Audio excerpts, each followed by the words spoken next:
Thank you brother. கிறிஸ்தேசுக்குள் மிகவும் அன்பான சகோதர சகோதரிகளே, உங்கள் அனைவருக்கும் ஆண்டவராகிய இயேசு கிறிஸ்துவின் பரிசுத்த நாமத்தினாலே அன்பையும் வாழ்த்துக்களையும் தெரிவித்துக் கொள்கிறேன். தேவனுடைய பிரதான கிருபையினாலே தேவன் நம்மை கண்மணி போல காத்து இந்த மாலைவெளியிலே நம்முடைய சத்திய வசனங்களை நாம் தியானிக்கும்படியாய் கிருபை செய்து நம்முடைய பிதாவாகிய தேவனுக்கு நமது ஆண்டவராகிய இயேசு கிறிஸ்துவின் நாமத்தில் நம் நன்றிகளையும் துதி சோத்திரங்களையும் நாம் எடுத்துக்கொண்டு நாளுக்கான தியானத்துக்குள்ளாக நாம் கடந்து செல்வோம். அன்புக்குரிய சகோதரர்ல நம்ம கடந்த நாட்களாக நம்ம கர்த்தருடைய ராபோஜனத்துக்கு நம்மை ஆயத்தப்படுத்தும் வண்ணமாக நாம் நினைவு கூறுதலின் தியானங்களை நாம் தியானித்து கொண்டு வருகிறோம். அதுல நம்ம கடந்த வாரம், அதாவது புதன்கிழமை என்று நம்ம த வே டு ஜெருசலம் என்ற தலைப்பின் கீழே பாடத்தை முதல் பாகத்தை நம்ம பார்த்திருந்தோம். எருசலேமுக்கு எருசலேம் செல்லும் வழி என்ற தலைப்பிலே பாடத்தின் முதல் பாகத்தை நாம் பார்க்கிறோம். இன்றைக்கு இந்த பாடத்துடைய இரண்டாவது பாகத்தை நம்ம என்ன செய்ய போறோம், இன்றைக்கு நம்ம பார்க்க போறோம். அன்புக்குரியவர்களே, முதலாவது பாகத்தில் நம்ம என்ன பார்த்திருந்தோம் என்று பார்க்கும்போது, ஆண்டவர் இயேசு கிறிஸ்து அந்த கடைசி வாரத்துக்கு முன்னே அவருடைய பயணம் எருசலேம் நோக்கி சென்றதாக நம்ம வேதத்தில் என்ன செய்யறோம், நம்ம வாசிக்கிறோம். கர்த்தர் இயேசு என்ன செய்தார் அப்படின்னு பார்க்கும்போது, இந்த கடைசி வாரம் அவர் எருசலேமிலே பெத்தனியாவிலே அவர் என்ன செய்திருந்தார், தங்கியிருந்தார். மார்த்தாள் மரியாதை வீட்டில் தான் தங்குவார். பகல் நேரம் முழுவதுமாக அநேக நேரங்கள் ஆலயத்தில் அநேக காரியங்களை உபதேசிப்பதும் அநேக அற்புதங்களை செய்த காரியங்கள் எல்லாம் நம்ம இந்த கடைசி வாரத்தில் நம்ம என்ன செய்யறோம், நம்ம பார்க்கிறோம். ஆனால் அந்த கடைசி வாரத்துக்கு முன்பு ஆண்டவர் இயேசு கிறிஸ்து எருசலேம் நோக்கி என்ன செய்யறாரு, அவருடைய பயணத்தை ஆரம்பிக்கிறார். எங்கிருந்து அப்படின்னு பார்த்தீங்கன்னா, கலிலேயாவை தொடர்ந்து கலிலேயாவிலிருந்து எருசலேமை நோக்கி கர்த்தர் இயேசு என்ன செய்யறாரு, தன்னுடைய பயணத்தை ஆரம்பிக்கிறாரு. அன்புக்குரியவர்களே, அங்கே நம்ம பார்க்கும்போது கிட்டத்தட்ட ஒரு 80 முதல் 100 மைல் தூரம் அவர் என்ன செய்ய வேண்டியதாக இருந்துச்சு, நடைப்பயணம் செய்வதாக இருந்துச்சு இல்லைங்களா. ஆண்டவர் இயேசு கிறிஸ்து அவருடைய வாழ்ந்த காலங்களிலே அவர் அநேக இடங்களுக்கு எப்படி சென்றார் என்று பார்க்கும்போது நடந்து கொண்டு நினைக்கிறாரு, அவர் சென்றிருக்கிறார். எங்கேயுமே ஆண்டவர் இயேசு வாகனத்தை பயன்படுத்தினதாக வேதத்துல நமக்கு வசனம் கிடையாது. அவர் எங்கேயோ கழுத மேலேயோ குதிரை மேலேயோ இல்லை இப்படி அவருடைய பயணங்கள் இருந்ததில்லை. அதாவது எருசலேமுக்குள்ள போகும்போது மாத்திரம்தான் அவர் என்ன செய்யறார், அவர் கழுதை மேல பவனி வர வேண்டியதான ஒரு தீர்க்க தரிசனத்தை அவர் நிறைவேற்றுவதற்காக தான் அங்க என்ன செய்யறாரு, கழுதை மேல வந்திருக்கிறாரு. ஆனால் ஆண்டவர் இயேசு கிறிஸ்துடைய அநேகமான அவருடைய ஊழியத்தின் அந்த நாட்களிலே அவர் எப்படி ஊழியம் செய்தார் என்று பார்க்கும்போது கால்நடையாக, அதாவது நடந்து கொண்டு என்ன செய்திருக்கிறார், போயிருக்கிறதாக நம்ம பார்க்க அநேக மைல் தூரங்கள் அவர் நடந்திருக்கிறார் என்று சொல்லி நம்ம பார்க்க. அதாவது பிரியமானவர்களே, யூதேயா, கலிலேயா, சமேரியா, இந்த 3 மாகாணங்கள் முக்கியமாக நம்ம என்ன செய்யறோம், நம்ம இஸ்ரேல் தேசத்துல நம்ம பார்க்கணும். ஆண்டவர் இயேசு கிறிஸ்து யூதேயாவிலிருந்து என்ன செய்வார், கலிலேயாக்கு போவார். கலிலேயிலிருந்து யூதேயாக்கு வருவார். அந்த கலிலேயாவிலிருந்து யூதேயாக்கு போற அந்த வழியில தான் சமேரியா கூட கடந்து போக வேண்டியதா இருக்கும். அந்த மாதிரி அநேக நேரங்களில் இயேசு என்ன செய்திருக்கார், சமேரியா வழியாக போக வேண்டியதுனால ஒரு முறை நம்ம பார்க்குற சமரியாவில் ஒரு சமரிய ஸ்திரியை கூட அவர் பார்த்ததாக நம்ம பார்க்குறோம். அங்கே அவர் களைப்படைந்து தாகமும் பசி உள்ளவராக அங்கே இயேசு கிறிஸ்து இருந்தார் என்று சொல்லி நம்ம பாருங்க. பிரியமானவர்களே, ஆண்டவர் இயேசு கிறிஸ்து அவர் வாழ்ந்த நாட்கள் அவருடைய ஊழியம் எப்படி செய்திருக்கிறார் என்று சொல்லி நம்ம பார்க்கும்போது நடைப்பயணம் நடந்து கொண்டு தான் அவர் செய்திருக்கிறார். நம்மை போல இந்த காலத்தில் நமக்கு தேவன் அநேக வசதி வாய்ப்புகள் என்ன செய்திருக்கிறார், தேவன் செய்து கொடுத்திருக்கிறார் இல்லைங்க. நமக்கு அநேக வாகனங்கள் இருக்கு பிரியமானவர்களே. அப்படி இருந்தாலும் கூட அநேகமான நேரத்தை நம்ம என்ன செய்யறது, தேவனுக்காக நம்ம செலவிடுவதை, தேவனுடைய ஊழியத்தை செய்வதை நம்ம என்ன செய்யறோம், பின்தங்குறோம். ஆனா கர்த்தர் இயேசு நமக்கு எல்லா விதத்திலும் ஒரு சிறந்த உதாரணமாக இருக்கிறார் என்று நாம் பார்ப்போம். அதாவது கலிலேயால இருந்து எருசலேம் நோக்கி செல்வதற்கு கிட்டத்தட்ட 80 முதல் 100 மைல் தூரமாக இருந்துச்சு. அதாவது நம்ம கணக்கு எடுத்தோம்னா கிட்டத்தட்ட 150 கிலோமீட்டர்ஸ் கர்த்தர் இயேசு என்ன செய்திருக்கிறாரு, நடந்து சென்றிருக்கிறார். அது நடந்து சென்ற அந்த எருசலேம் நோக்கி அவருடைய பயணத்தில் நம்ம பார்க்கும்போது அங்க வசனத்துல வாசிக்கிறோம், அங்க என்ன செய்தார், அவரு எருசலேமுக்கு போய் அவர் என்ன செய்ய வேண்டியதா இருந்துச்சு, மூப்பராலும் பிரதான ஆசாரியராலும் அவர் என்ன செய்யணும், கொலை உண்டு 3ஆம் நாளிலே உயிர் தள்ள வேண்டியதாக இருந்துச்சு. சரி, இதுதான் தன்னுடைய சீசர்களுக்கு ஆண்டவர் சொல்றாரு. வாசிங்க மத்தேயு 16ஆம் அதிகாரத்துல 21ஆம் வசனம். Matthew 16 chapter verse 21. நம்ம ஆதார வசனத்தை போன பாடத்துல படிச்சோம். அது ஒரு ஷார்ட் ரிவிஷன் பார்த்துவிட்டு நம்ம 2வது பாகத்துக்குள்ள நம்ம கடந்து செல்லலாம். வாசிப்போம். மத்தேயு 16 வசனம் 21 வாசிக்கும்.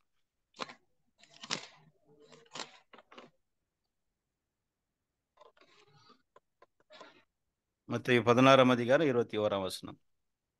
அது முதல் இயேசு தாம் எருசலேமுக்கு போய் மூப்பராலும் பிரதான ஆசாரியராலும் வேத பாரகராலும் பல பாடுகள் பட்டு கொலையுண்டு 3ஆம் நாளில் எழுந்திருக்க வேண்டும் என்பதை தம்முடைய சீஷர்களுக்கு சொல்லத் தொடங்கினார்.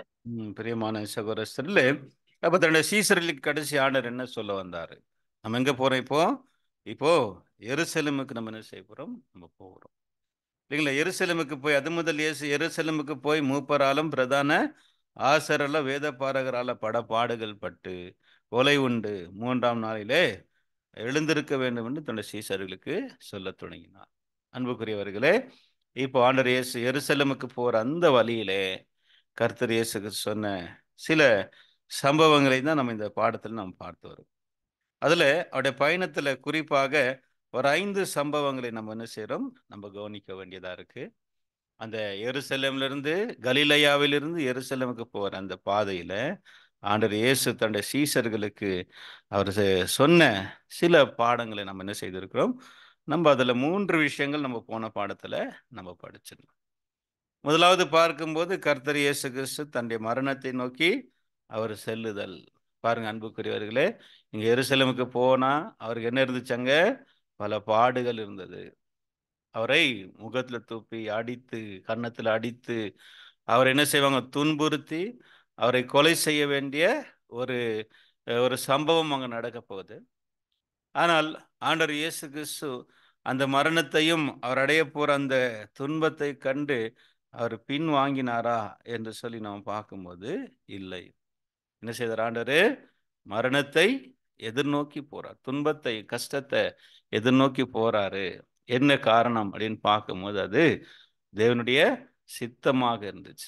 தேவனுடைய சித்தத்தை செய்வதில் கர்த்தர் இயேசு எப்படி இருந்தாரு? மிக ஆர்வமுள்ளவராக வேகமுள்ளவராக இருந்தார். கர்த்தராகிய இயேசு கிறிஸ்து தேவனுடைய சித்தத்தை செய்வதில் அவரு தயக்கம் காட்டுவாரா, இல்லை பின் வாங்குவாரா, இல்லை அவரு மனம் இல்லாம இருந்தாரான்னு கேட்டீங்களா பிரியமானவர்களே? அநேக இடங்கள்ல அவர் சொல்லும்போது என்ன சொல்வாரு? என் பிதாவின் சித்தத்தை செய்வதே எனக்கு போஜனமாக இருக்கு. பிரியமானவர்களே, ஆனா அவருடைய சீசர்ல ஒருத்தர் நாம் பார்த்தோம் போன பாடத்துல, பேதுரு ஆண்டவர் இயேசு எருசலேமுக்கு போவதை என்ன செய்றாரு? தடை செய்ததை நாம் பார்த்தோம். என்ன சொல்றாரு? இது உமக்கு சம்பவிக்க கூடாது, நீரு இது உமக்கு நடக்கக்கூடாது என்று சொல்லி அவரை தடுத்து நிறுத்தார். அவதான் இயேசு கிறிஸ்து அவர் மேல என்ன செய்றார்? கோபமாகி அவரை கடிந்து கொண்டதை நாம் அப்பால போ சாத்தான் என்று சொல்லி இயேசு கடிந்து கொண்டு, இனி எனக்கு இடரலாக இருக்கிறாய். பாருங்க பிரியமானவர்களே, நீ எனக்கு இடரலாக இருக்கிறாய். தேவனுக்கு ஏற்றவைகளை சிந்தியாமல் மனுஷருக்கு ஏற்றவைகளை சிந்திக்கிறார். பாருங்க பிரியமானவர்களே, மனுஷனுக்கு ஏற்றவைகளை சிந்திக்கிறார் பேதுரு. கர்த்தராகிய இயேசு கிறிஸ்து மரணத்தை நோக்கி போகும்போது அப்படிதான் இது நமக்கு ஒரு பாடத்தை நம்ம போன பாடத்தில் நாம் படிச்சிருந்தோம். அன்புக்குரியவர்களே, நாமும் இயேசு தன்னுடைய சீசர்களுக்கு என்ன அங்க பிரசங்கம் பண்ணாரு? என்ன போதனை கொடுத்தாரு? என்னை பின்பற்றி வர விரும்பினால் தன்னை வெறுத்து சிலுவை எடுத்து என் பின்னே வரணும். அதாவது சிலுவை என்றால் அநேகமான பாடுகள் இருக்கும். கர்த்தர் இயேசுவை பின்பற்ற விரும்பினாலே உங்களுக்கு என்ன இருக்கும்? சிலுவைகள் இருக்கும், நிந்தனைகள் இருக்கும், அவமானங்கள் இருக்கும், பாடுகள் இருக்கும். அப்படி இல்லைன்னு ஆண்டவர் சொல்லிட்டார் என்னங்க? என்ன இதெல்லாம் முடிஞ்சா எங்க பின்னாடி வாங்கன்னு சொல்லிட்டு, இல்லாக்கட்டி நீங்க தாராளமா நீங்க போயிடலாம்னு சொல்லிட்டு அநேக இடங்களில் இந்த ஆண்டவர் இயேசு என்ன பண்ணிக்கிறார்? பேசி இருக்கிறது நான் உட்காந்து கணக்கு பாருங்க. என்ன பின்பற்ற முடியுமா முடியாதா என்ன செய்யுங்க? கணக்கு பாருங்க. முடிஞ்சா வாங்க, இல்லைன்னா அங்கேயே ஸ்டாப் பண்ணிடுங்க. வீடு கட்டிட்டு பாதியில நிக்க வைக்க வேண்டாம். என்ன சொல்லிட்டாரு? ஒருவன் கட்டடத்தை கட்டி பாதியில நிக்க வைக்காதீங்க அப்படின்னு சொல்லி ஆண்டவர் இயேசு சொல்லிட்டார். நீங்க சமாதானமா ஆயிடுங்க. அதோட என்ன ஆயிடுங்க? உங்களால 10,000 பேரை கொண்டு உங்களுடைய எதிரியாக ராஜாவை உங்கள் எதிரியை நீங்கள் ஜெயிக்க முடியும்னாக்க என்ன பண்ணுங்க, யுத்தம் பண்ணுங்க. முடியலன்னா அவனோட சமாதானம் காம்ப்ரமைஸ் ஆகி போயிடுங்க. பிரியமானவர்களே, ஆண்டவர் எங்கேயுமே என்ன பண்ணல, கட்டாயப்படுத்தலை. அவரை பின்பற்றக்கூடியவர்கள் சிலுவையை சுமந்து கொண்டு தான் வர வேண்டும். அது மாத்திரம் இல்லாமல் அன்புக்குரியவர்களே, தன் ஜீவனை நாங்கள் ரட்சிக்க விரும்புகிறவன் அதை இழந்து போவான். தன் ஜீவனை தன் ஜீவனை நாங்கள் இழக்கிறவன் அதை பெற்றுக்கொள்வோம். அது நிமித்தமாக நம்ம ஜீவனை இழக்க வேண்டுமாக இருக்கும் பிரியமானவர்கள். அதான் சொல்றார் ஆண்டவர், நாங்கள் தன் சிலுவையை சுமந்து கொண்டு எனக்கு பின் செல்லாதவன் எனக்கு சீசனாக இருக்க மாட்டான். இயேசுக்கு சீசனாக இருக்கணும்னா நாங்கள் பலவிதமான சிலுவைகள் நாம் சுமக்க வேண்டும். அது மாத்திரல்ல, தன் ஜீவனை காக்கிறவன் தன் ஜீவனை வெறுக்காவிட்டால் எனக்கு சீசனாக இருக்க மாட்டான்ட்டான். பிரியமானவர்களே, அதான் தன்னுடைய சீசர்களுக்கு ஆண்டவர் அந்த பாதையில சொன்ன விஷயத்தை நான் பார்த்தேன். ரெண்டாவது விஷயம் என்ன படித்தேன் பிரியமான சகோதரர்? முதலாவது இது பார்த்து இல்லைங்களா, முதலாவது ஆண்டவர் இயேசு தன்னுடைய மரணத்தை நோக்கி சென்றது. ரெண்டாவது என்ன படித்தேன் ஞாபகம் இருக்கலாம், போன பாடத்தில் புதன்கிழமை சொன்னங்க அப்படியே.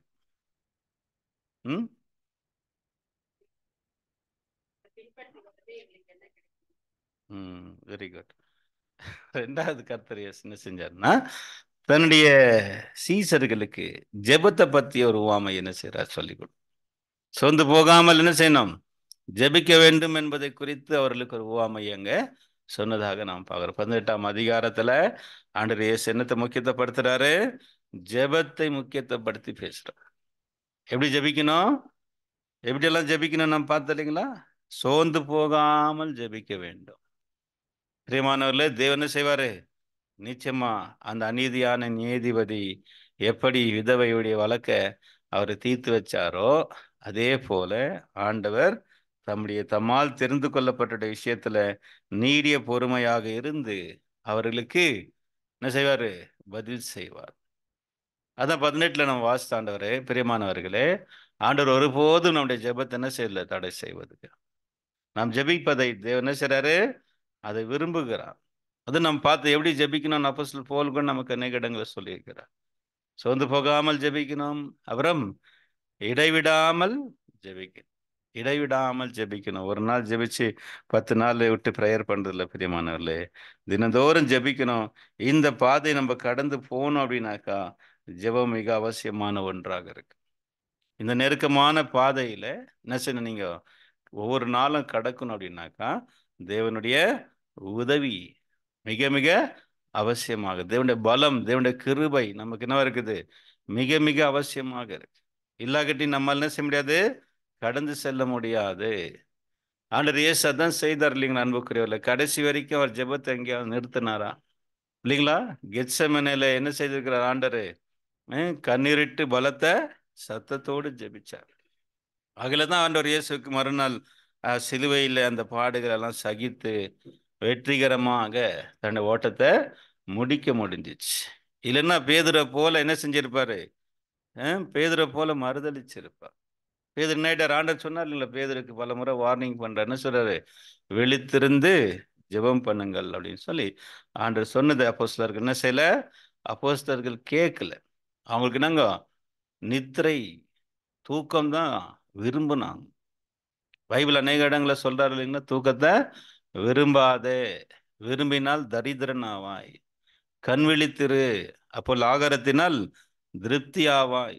எத்தனை இடங்கள்ல பிரியமானவர்களே இல்லைங்களா, நீதிமொழிகள்ல சொல்ற, நீதிமொழி 6:6 கூட சொல்லும் போது சொல்ற, சோம்பேறியே நீ எவ்வளவு நேரம் படுத்திருப்பாய், எப்பொழுதும் தூக்கத்தை விட்டு எழுந்திருப்பாய், இன்னும் கொஞ்சம் உறங்கட்டும், இன்னும் கொஞ்சம் கை முடக்கி கொண்டு நித்திரை செய்யட்டும் என்பாயோ.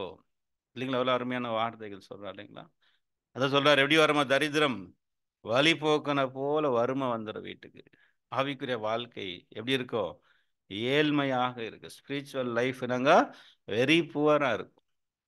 அகல அன்புக்குரிய சகோதரர்களே, ஜெபம் மிக முக்கியமான ஒன்றாக இருக்கு. கர்த்தர் இயேசுவே ஜெபிச்சிருக்கிறார்னா இல்லைங்களா, நமக்கு இன்னும் அவசியமான ஒன்றாக நாம் பார்க்கணும். சபரியமான சகோதரர்களே, இதுதான் நம்ம சீசர்களுக்கு ஆண்டவர் இயேசு அந்த வழியில சொல்லி கொடுத்த அந்த விஷயத்தை நான் பார்த்தேன். மூன்றாவது என்ன பார்த்த அன்புக்குரியவர்களே, மூன்றாவது இல்லைங்களா, யார் பெரியவன் என்ற வாக்குவாதம். இல்லைங்களா? அது அப்புறமா அவருடைய சீசர்ல 2 பேரு தன்னுடைய தாயோடு கூட அம்மாவை கூட்டிட்டு வந்து என்ன கேட்குறாங்க? இயேசுடைய ராஜ்யத்துல வலது இடது பக்கத்தை கேட்குறான். பாருங்க பிரியமானவர்களே, சீசர்கள் ஆண்டவர் இயேசுவை பின்பற்றின ஒரு நோக்கத்தை நம்ம ஆரம்பத்தில் எப்படி இருந்தாங்க, அவனுடைய மனநிலை இப்படிப்பட்ட ஒரு மனநிலை உள்ளவங்களா இருந்திருக்கிறாங்கன்னா, ராஜ்யத்துல பதவிக்காக தான் கர்த்தர் இயேசுவை அவங்க பின்பற்றி வந்தாங்க. அது அன்னைக்கு முறை வெளிப்படுத்தினாங்க. ஆண்டவர் இயேசு பேதுரு சொல்றார் இல்லைங்களா, 19 அதிகாரத்துல, ஆண்டவரே எல்லாவற்றையும் விட்டு உம்மை பின்பற்றினோம், எங்களுக்கு என்ன கிடைக்கும் அப்படின்னு கேட்கிறார். ஆண்டவர் அவருக்கு என்ன சொல்றாரு? நீங்க 12 சிங்காசனத்தின் மேல் என்ன செய்வீங்க? நீங்க இஸ்ரேலை ஆளுகை செய்ய நீங்க 12 சிங்காசனத்தின் மேல உட்கார வைங்கன்னு சொன்ன பிறகுதான் இவங்களுக்கெல்லாம் ஒரு சமாதானம் ஆச்சு, சந்தோஷம் ஆயிடுச்சு. அதுல 2 பேர் முந்திக்கிறாங்க. 2 பேர் முந்திக்கிறாங்க இல்லைங்களா? யாரு? யோவானும் யாக்கோவும் முந்திக்கிறாங்க. என்ன முந்தினாங்க? வலது இடது பக்கம் முக்கியமான ஸ்தானத்தை கேட்கிறாங்க. லெஃப்ட் ரைட், இயேசுக்கு லெஃப்ட் அண்ட் ரைட். அதுவும் தன்னுடைய தாயை கூட்டிட்டு வராங்க. சலோமியை கூட்டிட்டு என்ன செய்றாங்க? வந்து இயேசுகிட்ட ரிக்வெஸ்ட் வைக்கிறார். ஆனா ஆண்டவர் என்ன கண்டிஷன் சொன்னாரு? பிரியமா, அதான் முக்கியமான பாடம் இதுல. என்ன சொன்னாரு? நான் குடிக்கும் பாத்திரத்தில் நீங்க குடிக்கவும், நான் பெறும் ஸ்தானத்தை நீங்கள் பெற உங்களால் கூடுமா? பெரியமானவர்கள் அவங்க என்ன சொன்னாங்க? பதிலு கூடும், குடிப்போம்னு சொன்னாங்க. என்ன அந்த பாத்திரம்? என்ன அந்த பாத்திரம் பார்த்து இல்லைங்களா? ஆண்டவர் சொன்ன அந்த பாத்திரம் அவருடைய கசப்பான அனுபவங்கள். இந்த கடைசியா கர்த்தர் இயேசு கெத்செமனிலிருந்து ஆரம்பிச்சு சிலுவை வரைக்கும் பலவிதமான நிந்தனைகள், பரியாசங்கள், அவமானங்கள். ஆண்டவர் சொல்றாருங்களா ஒரு இடத்துல, பிரியமான, நிந்தை என் இருதயத்தை பிளந்தது அப்படின்னு சொல்றோம். அதாவது இருதயத்தையே பிளக்கிற அளவுக்கு அந்த ஜனங்க ஒருத்தர் என்ன செய்றாங்க?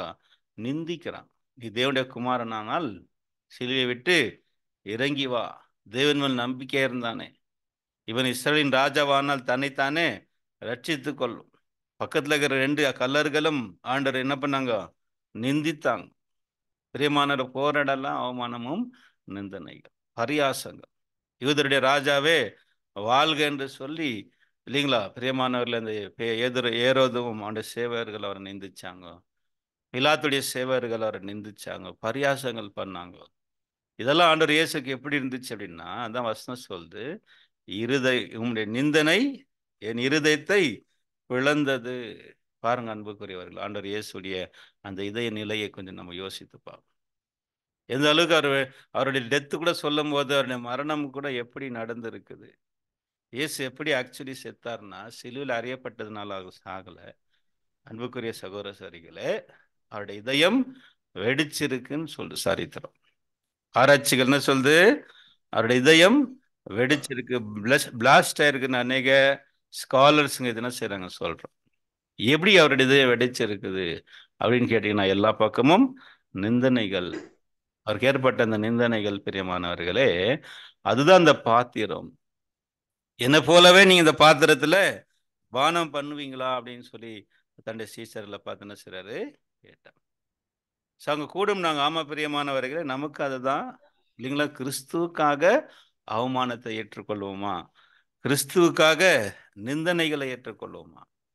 கிறிஸ்துவுக்காக என்ன செய்யணும்? பாடுகளை சகிப்பதுதான் அந்த ஒரு பாத்திரம். அன்புக்குரியவர்களே, அதுதான் நம்ம கர்த்தருடைய ராபோஜனத்துல ஒரு அடையாளமாக செய்யறோம். அவ்வளவுதான். அநேகர் அந்த கப்புக்கு தான் ரொம்ப இம்பார்ட்டன்ட் கொடுத்து பயபக்தியோடு அதை என்ன செய்வாங்க? அந்த அந்த திராட்சை ரசத்தை, அந்த காத்திரத்தை எடுத்து அப்படியே குடிப்பான். அன்பானவர்களே, அது ஒரு அடையாளம் மாத்திரமே. அனுதினமும் நம்முடைய வாழ்க்கையில இயேசுக்காக படக்கூடிய பாடுகளை அது காட்டுது. இயேசுக்காக படக்கூடிய நிந்தனைகளையும் அவமானங்களையும் அது என்ன செய்யுது? அது அடையாளமா காட்டுது ஒழிய அது நிஜம் கிடையாது, ஒரு அடையாளம் மாத்திரம்தான். அப்புறம் நான் பெரும் ஸ்தானம் அப்படின்னு சொன்னார் ஆண்டவர் இல்லைங்களா? என்ன சொன்னாரு? நான் பெரும் ஸ்தானத்தை நீங்க பெறக்கூடுமா? என்ன அந்த ஸ்தானம் அப்படின்னு பார்த்தீங்களா அன்புக்குரியவர்களே? நாங்க பலியினாலே உடன்படிக்கை. அதான் நம்ம சங்கீதம் 55 இல்லைங்களா சொல்லக்கூடிய அந்த வசனம், பலியினால் என்னோடு உடன்படிக்கை செய்த என்னுடைய பரிசுத்தவான்கள் தான் ஞானஸ்நானம். பேப்டிசம் அப்படின்னு அநேகருக்கு என்ன ஞாபகத்தான் வரும்னா, தண்ணியில முழுகணும் பார்த்தீங்களா அன்னைக்கு, அந்த சம்பவம் தான் ஞாபகத்துக்கு வரும். அது இல்லைங்க bro. அது கூட ஒரு அடையாளம் தான். எப்படி இந்த பாத்திரம் அந்த கப்பும் திராட்சை ரசமும் ஒரு அடையாளமாக இருக்கிறதோ, அதே போல ஞானஸ்தானமும் நமக்கு என்ன இருக்கு, ஒரு அடையாளம் மாத்திரமே. தண்ணியில முழுகின ஞானஸ்தானம் என்ன இருக்குது, ஒரு அடையாளம். என்ன அது? தினந்தோறும் பலி செலுத்துவது. என்னத்தை பலி செலுத்தணும்? நம்முடைய நேரத்தை, நம்முடைய விருப்பங்களை, நம்முடைய ஆசைகளை, இல்லைங்களா, நம்முடைய பணத்தை, நம்முடைய பலத்தை, நம்முடைய திறமைகளை நாம் என்ன செய்யணும்? கிறிஸ்துவுக்காக செலவிடணும். நமக்காக நம்முடைய ஆசைகள் விருப்பங்களை பலி செய்து அதை இயேசுக்காக நம்ம என்ன செய்யணும்? செலுத்துவது தான் நம்ம செய்யக்கூடிய பலி. இதுதான் அப்போஸ்தலன் பவுல் ரோமர் 12:1 என்ன சொல்றாரு? சகோதரரே, உங்கள் சரீரங்களை தேவனுக்கு பிரியமும் பரிசுத்தமும் பிரியமான ஜீவ பலியாக ஒப்பு கொடுங்கள். Living sacrifice. அன்பானவர்களே, பேதுரு அதான் பவுல் சொல்லும் போது இடத்துல சொல்ற, நான் அனுதினமும் சாகுறேன் அப்படின்ற. ஐ டை டெய்லி அப்படின்றார். என்ன டெய்லி? அவனை பிரியமானவர்கள் எப்படி சாக முடியும் தினந்தோறும்னாக்கா, நம்முடைய ஆசை விருப்புகளை என்ன செய்யணும்? பலி செலுத்தி ஆண்டவருக்காக வாழக்கூடிய வாழ்க்கை தான் என்னவா இருக்கு? ஞானஸ்தானம், இல்லைங்களா? அதான் நான் பெறும் ஸ்தானம். அன்புக்குரியவர்களே, இங்கிலீஷ்ல அது பேப்டிசம் அப்படின்னு நம்ம பார்க்கணும். சரி, இதுதான் நம்ம 3 விஷயங்கள் கடந்த பாடத்துல நம்ம பார்த்திருந்தோம். சரி, இன்னொரு விஷயத்தை நம்ம இன்னைக்கு என்ன பார்க்கணும்? இன்னும் 2 விஷயங்கள் இந்த 2வது பாகத்துல தொடர்ந்து என்ன செய்யலாம் நம்ம பார்க்கலாம். அடுத்த ஆண்டவர் இயேசு தன்னுடைய இந்த பயணத்துல என்ன செய்யறாரு அப்படின்னு பார்க்கும்போது, அவர் எரிகோ கிட்ட வராரு. எங்க வராரு? எரிகோ கிட்ட வராரு. கலிலேயிலிருந்து அவருடைய பயணம் ஸ்டார்ட் பண்ணி கிட்டத்தட்ட 80லேருந்து 100 கிலோமீட்டர் பயணம் நாங்க நடந்து பயணம் செய்திருக்கிறார்.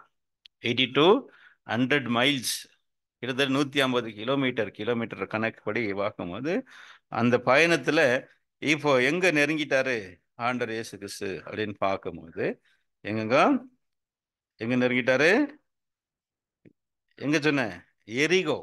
எரிகோ கிட்ட என்ன நடக்குது அப்படின்னு பார்க்கும்போது, அன்புக்குரிய சகோதர சரிகளே, அங்க ஒரு குருடனை ஆண்டவர் இயேசு என்ன செய்றாரு? அங்க சந்திக்கிறார். ஒரு குருடன் ஆண்டவரை நோக்கி என்ன செய்றாரு? சத்தம் போட்டு ஆண்டவர்கிட்ட வருகிறதை நம்ம என்ன செய்றோம்? நம்ம பார்க்கிறோம். அந்த வசனத்தை வாசிக்கலாம் இப்போ. லூக்கா லூக்கா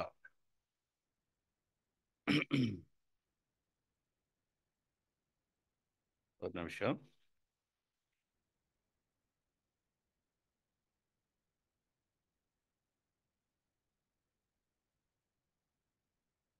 ம். லூக்கா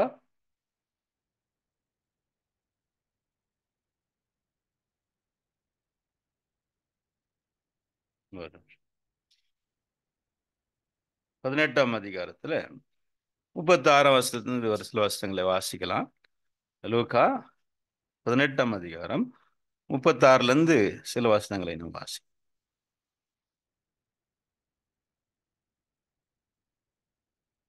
படிங்க சிஸ்டர்.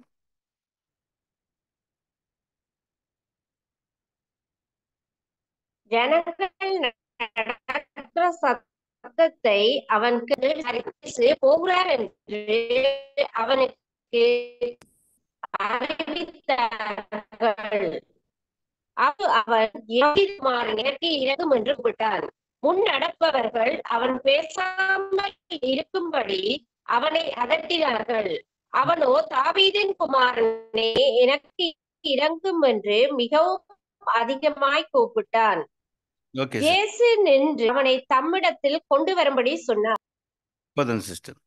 பாருங்க அன்புக்குரிய சகோதர சரிகளே, இந்த இடம் பார்த்தீங்கன்னா எங்க அப்படின்னு பார்த்தீங்கன்னா 35ஆம் வசனத்துல, பின்பு அவர் எரிகோவுக்கு சமீபமாய் வரும்போது ஒரு குருடன் வழி அருகே உட்கார்ந்து பிச்சை கேட்டுக்கொண்டார்.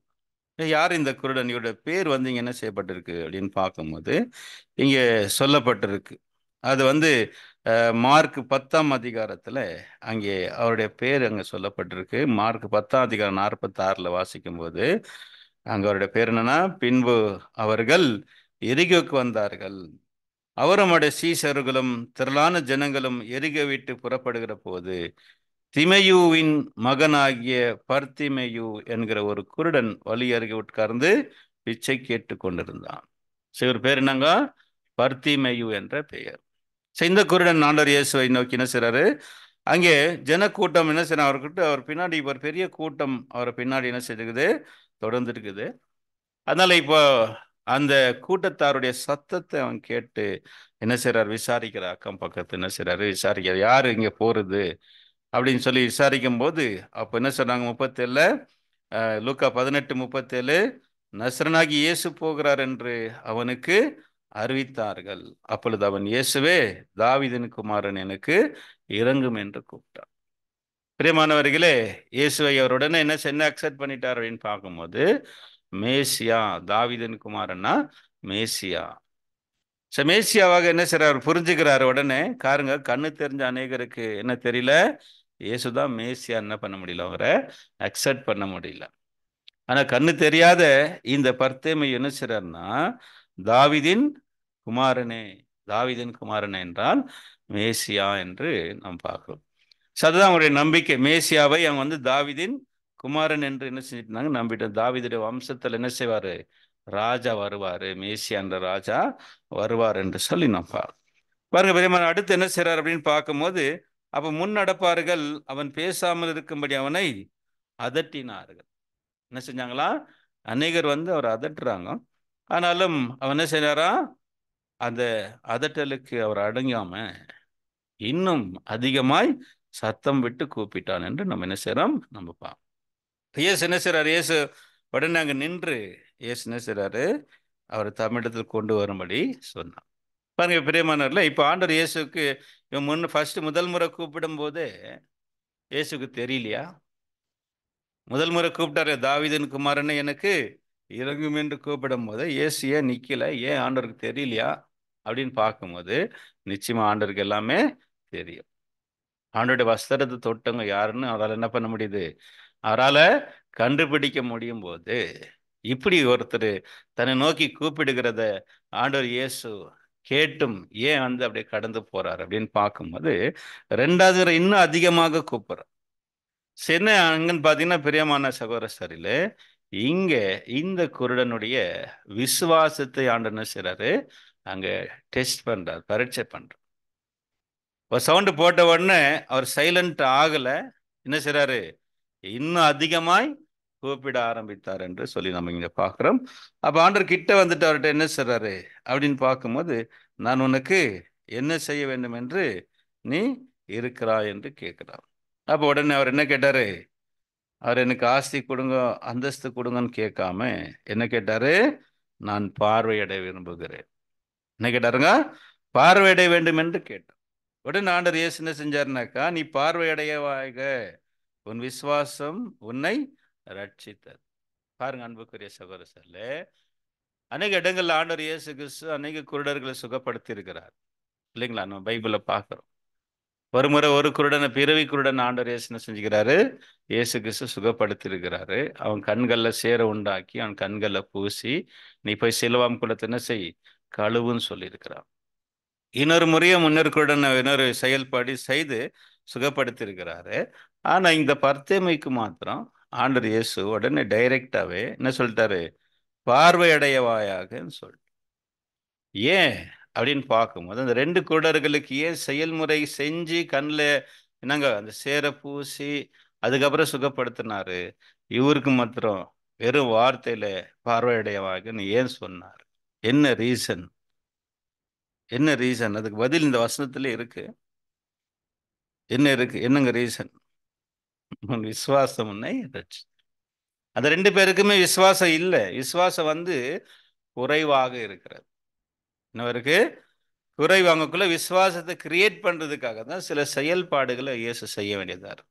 சில பேருக்கு ஏதாவது செஞ்சாதான் நம்பிக்கை என்னாகும்? வரும். ஃபார் எக்ஸாம்பிள், நம்ம சில டாக்டர் கிட்ட நம்ம போகும்போது சில டாக்டர்ஸுங்க என்னங்க நம்மளை தொடாமலே இல்லைங்களா உடனே மருந்து எழுதி கொடுத்துட்டாரு அப்படின்னா நமக்கு அந்த டாக்டர் பண்ண விஷயத்துல நம்பிக்கை வருமா? இன்னும் அந்த டாக்டர் சாட்டிஸ்ஃபேக்ஷன் இருக்கும். அது அந்த டாக்டர் அந்த ஸ்டெத்தோஸ்கோப்பை என்னங்க முன்னாடி வச்சு பின்னாடி வச்சு நாக்கை காட்டுங்க, கண்ணை காட்டுங்கன்னு அப்படி நிறைய பண்ணார் அப்படின்னாக்கா நம்ம என்ன சொல்லுவோம்? நல்ல டாக்டர் நல்லா பார்த்தாரு, நல்லா செக் பண்றாரு பிரதர், தரவா செக் பண்றாரு. என்னன்னு கேட்டீங்கன்னா பிரியமானவர்களே, டாக்டருங்கள்ல எக்ஸ்பீரியன்ஸ் டாக்டர்ஸ்ங்க இருக்கிறாங்க, சிலர் நாங்க ஆரம்ப கட்டத்தில் இருக்கிறோம். அதனால அனுபவமான வைத்தியர்கள் டாக்டர்ஸ்க்கு என்ன செய்றாங்க, பார்த்த உடனே சொல்லிடுவாங்க. அதுதான் அவங்களுடைய எக்ஸ்பீரியன்ஸ், எவ்வளோ நோயாளிகளை பார்த்துருப்பாங்க இல்லைங்களா. ஆகல அதுதான் பிரியமானது, அதுதான் அங்கே விஷயம். ஆனால் நம்பிக்கை எது மேலே வருது அப்படின்னு பார்க்கும்போது செயல்பாடுகள், நம்ம செய்யக்கூடிய செயல்பாடுகள் தான் நம்பிக்கை வருது. சரி, இதே மாதிரி தான் இங்கே கூட நம்ம பார்க்கும்போது இந்த பர்த்தேமியுக்கு என்ன இருந்துச்சு அப்படின்னு பார்க்கும்போது அதிகமான விசுவாசம் இருந்துச்சு. அதான் தொடர்ந்து என்ன செஞ்சாரு, தொடர்ந்து அவர் அநேகர் அங்கே அதட்டும் போது கூட அடங்காம என்ன செஞ்சாரு, அவங்கள தொடர்ந்து கூப்பிட்டு வந்ததாக நம்ம என்ன செய்யறோம், நம்ம பார்க்கிறோம் பெரியம்மா. அன்புக்குரிய சகோதர சரிகளே, இங்கே அவருடைய கண்கள் என்னங்க, இயேசுவை மேசியாவாக கண்டது இல்லைங்களா. அவர் வந்து அவருடைய மாம்ச கண்கள் குருடாகி இருந்தாலும் அவருடைய மனக்கண்கள் என்ன இருக்குது, திறந்திருக்கிறது. அநேகருக்கு மாம்ச கண்கள் திறந்திருந்தாலும் மனக்கண்கள் என்ன இருக்குது, குருடாக்கப்பட்டு. பாருங்க, பிரதான ஆசாரியர்கள், அப்புறம் வேதப்பாரகர்கள், பரிசெயர்கள், இவங்க எல்லாம் இருந்தாங்க. இவங்க எல்லாரும் இயேசுவை தாவீதின் குமாரன் என்று, மேசியா என்று அவங்க அக்செப்ட் பண்ணாங்களா அப்படின்னு கேட்டிங்கன்னா இல்லை. இல்லைங்களா பிரியமானவர்களே, பண்ணாங்களா இல்லை. ஏன், ஏன்னாக்கா அவங்களுக்கு அந்த கண்கள் மாம்ச கண்கள் திறந்திருந்தாலும் அந்த மனக்கண்கள் ஆயிட்டு இருந்துச்சுங்க, குருடாக்கப்பட்டிருந்தது பிரியமான. ஆனா இந்த பர்த்தமேயுக்கு மனக்கண்கள் நாங்க திறக்கப்பட்டதுனால தான் இயேசுவை தொடர்ந்து கூப்பிட்டு வந்தார் என்று நாம் பார்க்கும்போது இந்த இடத்துல நமக்கு ஒரு பாடம் என்ன பிரியமானவர்களே. அடுத்து அங்க என்ன நடக்குது, அப்படியே தொடர்ந்து அந்த வசனத்தை வாசிங்க சிஸ்டர். அடுத்த வசனம், இந்த பர்த்திமைக்கு ஆண்டவர் இயேசு என்னங்க சுகப்படுத்துறாரு, அவனுடைய கண்களை திறக்கிறாரு. ஆனா அது நடந்த பிறகு 43ஆம் வசனம் படிங்க சிஸ்டர். 43, 43ஆம் வசனத்தை வாசி. உடனே அவன் பார்வையடைந்து தேவனை மகிமைப்படுத்திக் கொண்டே ம் அவருக்கு பின் சென்றான். ம் ஜனங்கள் எல்லாரும் அதைக் கண்டு தேவனை புகழ்ந்தார்கள். முக்கியமான ரெண்டு விஷயங்கள் நம்ம இங்கே பார்க்கிறோம். என்ன செய்தார் இந்த குருடன் அப்படின்னு பார்க்கும்போது, தேவனை மகிமைப்படுத்தி கொண்டே அவருக்கு பின் சென்றான். பாருங்க அன்புக்குரிய சகோதர சரிகளே, எவ்வளவு பெரிய ஒரு விஷயமாக இருக்கு. அநேகர் அற்புதங்களை பெற்றுக்கொள்வாங்க, அப்புறம் இயேசுக்கு பாய் சொல்லிட்டு போயிடுவான் இல்லைங்களா. அவரை பின்னாடி அவரை ஃபாலோ பண்ண மாட்டான். நிறைய பேர் அப்படிதான் பிரியமானவர்கள். இது ஸ்பிரிச்சுவலாக கூட நம்ம பார்க்கும்போது நாம் கூட ஒரு காலகட்டங்களில் என்னவா இருந்தோம், குருடர்களாக இருந்தோம். இப்பிரபஞ்சத்தின் தேவன் நம்முடைய மனதை என்ன செஞ்சிருந்தான், குருடாக்கி இருந்தான் இல்லைங்களா. தேவன் யாருன்னு தெரியாது, தேவனுடைய தெய்வீக திட்டங்கள் நமக்கு தெரியாது, டிவைன் பிளான் தெரியாது. ஏதோ பிறந்தோம், வாழ்ந்தோம், சாப்பிட்டோம், இப்படிதான் வாழ்க்கை போயிட்டு இருந்துச்சு என்புக்குரியவர்களே. ஆனா தேவன் நம்மளை அழைச்சி என்ன செஞ்சுக்கிறாரு, நம்முடைய மனக்கண்களை திறந்திருக்கிறார் இல்லைங்களா. உண்மையான தேவன் யெகோவா என்றும் அவருடைய குமாரனாகிய இயேசு கிறிஸ்து அவர் மூலமா உலகத்துக்கும் நமக்கு என்ன இருக்கு, ரட்சிப்பு இருக்கு. இந்த டிவைன் பிளான் இன்னைக்கு நமக்கு அண்டர்ஸ்டாண்ட் ஆகுது அப்படின்னாக்கா அதுக்கு என்ன காரணம், ஆண்டவர் மனக்கண்களை திறந்தார். வசனம் தான் சொல்லுது இல்லைங்களா. வசனம் வாசிங்க. 2 கொரிந்தியர் 4:4 நம்ம வாசிக்கும் போது இப்பிரபஞ்சத்தின் தேவன் என்ன பண்ணிக்கிறான், அவிசுவாசிகளுடைய கண்களை குருடாக்கி இருக்கிறான். படிங்க சிஸ்டர்.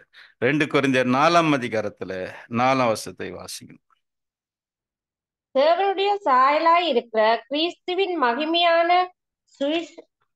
சுவிசேஷத்தின் ஒளி அவிவிசுவாசிகளாகிய அவர்களுக்கு பிரகாசமாயிராதபடிக்கு ம் இப்பிரபஞ்சத்தின் தேவனானவன் அவர்களுடைய மனதை குருடாக்கினான். அன்புக்குரிய சகோதர சொல்ல, பிரபஞ்சத்தின் தேவனோட மனதை குருடாக்கி இருக்கிறான். பாருங்க, ஒரு காலத்துல நம்ம குருடாக்கப்பட்டிருந்தோம், நம்மள அவிசுவாசிகளா இருந்தோம் இல்லைங்களா. ஆனால் இப்போது என்ன எடுக்கிறோம், மனக்கண்கள் திறக்கப்பட்டிருக்கு. இது தேவனுடைய ஒரு தயவு, தேவனுடைய ஒரு கிருபை என்று நம்ம பார்க்கிறோம் பெரிய மனசு. பாருங்க, இப்போ நம் பார்வையடைந்த நாம் ஆவிக்குரிய கண்கள் என்னாச்சு, நமக்கு திறக்கப்பட்டு இன்றைக்கு தேவனுடைய என்னங்க உண்மை தேவனையும் அவருடைய தெய்வீக திட்டங்களை நாம் என்ன செய்திருக்கிறோம்? நம்ம தெளிவாக புரிந்து உணர்ந்து கொண்டிருக்கிறோம். அன்புக்குரிய சகோதர சகோதரிகளே, இப்போ என்ன செய்யணும் அப்படின்னு பார்க்கும்போது, இதற்காக நாம் தேவன் என்ன செய்யணும்? மகிமைப்படுத்தணும். இல்லைங்களா? அங்க பார்க்குறோம், இந்த பர்த்தேமை என்ன செஞ்சாரு? அவரை மகிமைப்படுத்தி கொண்டே அவருக்கு பின் சென்றாருன்னு நம்ம பார்க்கணும். நிறைய பேர் அப்படிதான் இல்லைங்களா பிரியமான? நிறைய பேர் வந்து இந்த சத்தியத்தை கேட்பாங்க, முழுசா கேட்பாங்க இல்லைங்களா? தேவனுடைய தெய்வீக திட்டம்லாம் நல்லாவே தெரியும். ஆனா என்ன ஆக மாட்டாங்க? பின்பற்ற மாட்டாங்க. பேபிலோனை விட்டு வரமாட்டாங்க, உலகத்தை விட்டு வரமாட்டாங்க இல்லைங்களா? நிறைய பேர் சத்தியம் கேட்குறாங்க, அவங்களுக்கு தெரியும் உண்மையான தேவன் யார் தெரியும், அவருடைய டிவைன் பிளான் தெரியும். இயேசுவை பின்பற்றிருந்தாலும் நமக்கு ஒரு மகிமையான ஒரு ஆசீர்வாதம் கிடைக்கும் என்பதும் தெளிவாக தெரிஞ்சா கூட என்ன செய்யறதில்ல? ஆண்டவரை பின்பற்றதுக்கு வரல, ஞானஸ்தானத்துக்கு அடுத்த ஸ்டெப் எடுக்கிறது.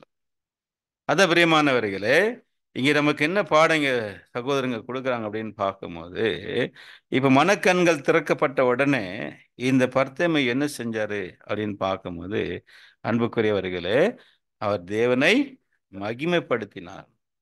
தேவன் மகிமைப்படுத்தது மாத்திரமல்லாமல் அவரை பின் சென்று போனார். நிச்சயமா பர்த்தேமையோ ஒரு சாட்சியாக இருந்திருக்கணும் இல்லைங்களா? எப்படி லாசருவை ஆண்டவர் மரணத்தில் எழுப்புனது என்னவா இருந்துச்சு? எல்லாருக்குமே ஒரு சாட்சி.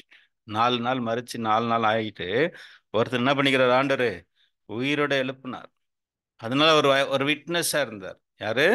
லாசர் ஒரு விட்னஸா இருந்தார். அதனால லாசர் என்ன செஞ்சாங்க தெரியுங்களா? அந்த பிரதான ஆசாரியங்களா அவரை கொலை பண்ணிடலாம். ஏன்னா இவரு இயேசு சுகமாக்குனதுக்கு இவர் என்னவா இருக்கிறாரு? ஒரு சாட்சியா இருக்கிறாரு அப்படின்னு சொல்லி அவரை கொலை செய்வதற்கு, லாசரை கொலை செய்வதற்கு என்ன செஞ்சாங்க? அநேக முறை அவர்கள் முயற்சித்திருக்கிறான். ஆனால் பிரியமானவர்களே, அதே போலதான் இந்த பர்த்தமையை கூட நம்ம பார்க்கும்போது, அன்புக்குரிய சகோதர சகோதரிகளே, என்ன வந்திருக்கிறாரு? ஒரு சாட்சியாக, பிச்சை கேட்டு கொண்ட ஒரு குருடன் ஒரு சாட்சியாக இருந்திருக்கிறதை நம்ம என்ன செய்றோம்? நம்ம பார்க்கிறோம். அதுல நம்ம கூட தேவனுக்கு என்னவா இருக்கணும்? ஒரு சாட்சியாக இருக்கு. ஆண்டவர் இயேசு தன்னுடைய சீசர்ல தான் சொன்னாரு. கடைசியா என்ன சொல்லிட்டு போனார் ஆண்டவர் அப்படின்னு பார்க்கும்போது, நீங்க நாங்க பூமியின் கடைசி பரியந்தமும் எனக்கு சாட்சிகள். அப்போஸ்தலர் 1 28 வசனத்தை நம்ம வாசிக்கலாம். அப்போஸ்தலர் 1 28 படிங்க.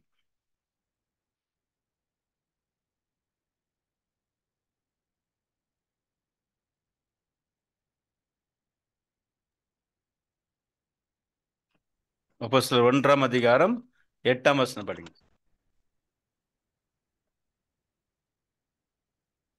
பரிசுத்த ஆவி உங்களிடத்தில் வரும்போது நீங்கள் பெலனடைந்து எருசலேமிலும் யூதேயா முழுவதிலும் சமாரியாவிலும் பூமியின் கடைசி பரியந்தமும் எனக்கு சாட்சிகளாய் இருப்பீர்கள் என்றார். பாருங்க பிரியமானவர்களே, என்ன சொல்றாரு? நீங்கள் பூமியின் கடைசி பரியந்தமும் எனக்கு சாட்சிகள். We are the witness for the Christ. பிரியமானவர்களே, நம்ம என்ன செய்யணும்? ஆண்டவர் இயேசுவை சாட்சி பகர வேண்டியவர்களாக நம்ம இருக்கிறோம் என்பதாக நம்ம என்ன செய்றீங்க? நம்ம பார்க்கணும். அதில் பிரியமான சகோதர சொல்ல, ஆண்டவர் இயேசுக்கு இந்த காலத்தில் அநேக குருடர்கள் இருந்தாங்க. ஆனா எல்லா குருடரையும் ஆண்டவர் சுகப்படுத்தினாரா அப்படின்னு பார்த்தீங்கன்னா இல்லை.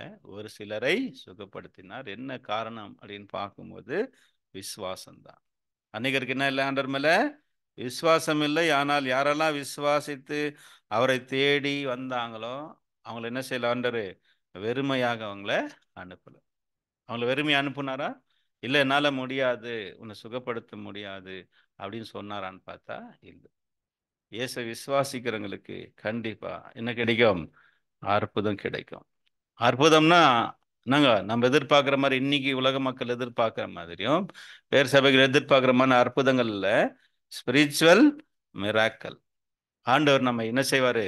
வழி நடத்துவார். நமக்கு தேவையானது தேவன் ப்ரொவைட் பண்ணுவாரு. ஆனா நமக்கு என்ன தேவை? நமக்கு என்ன தேவைங்க? விசுவாசம் மிக அவசியமானதா. அதான் நம்ம எபிரேயர் 12:1 12 11 6 நம்ம வாசிக்கிறோம். என்ன சொல்றது வசனம்?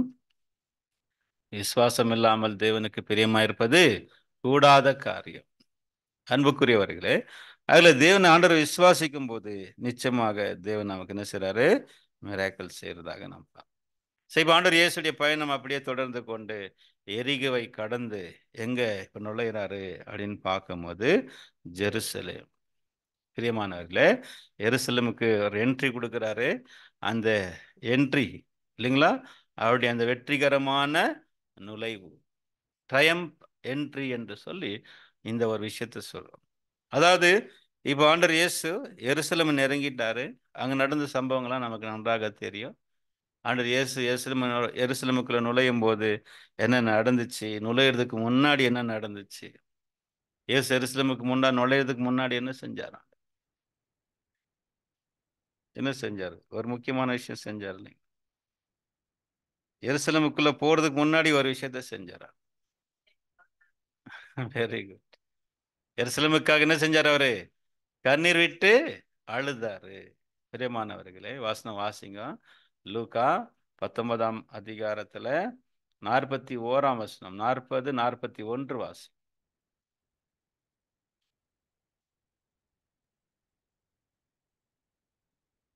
அவன் கிட்ட வந்தபோது அவரை நோக்கி, நான் உனக்கு என்ன செய்ய வேண்டும் என்கிறாய் லூக்கா என்று கேட்டான். அதற்கு அவன், ஆண்டவன், நான் லூக்கா 19:41 படி. பார்வை லூக்கா 19ஆம் அதிகாரம் 41ஆம் வசனம். நான் உனக்கு என்ன செய்ய 19, சாரி பிரதர். 19, 19.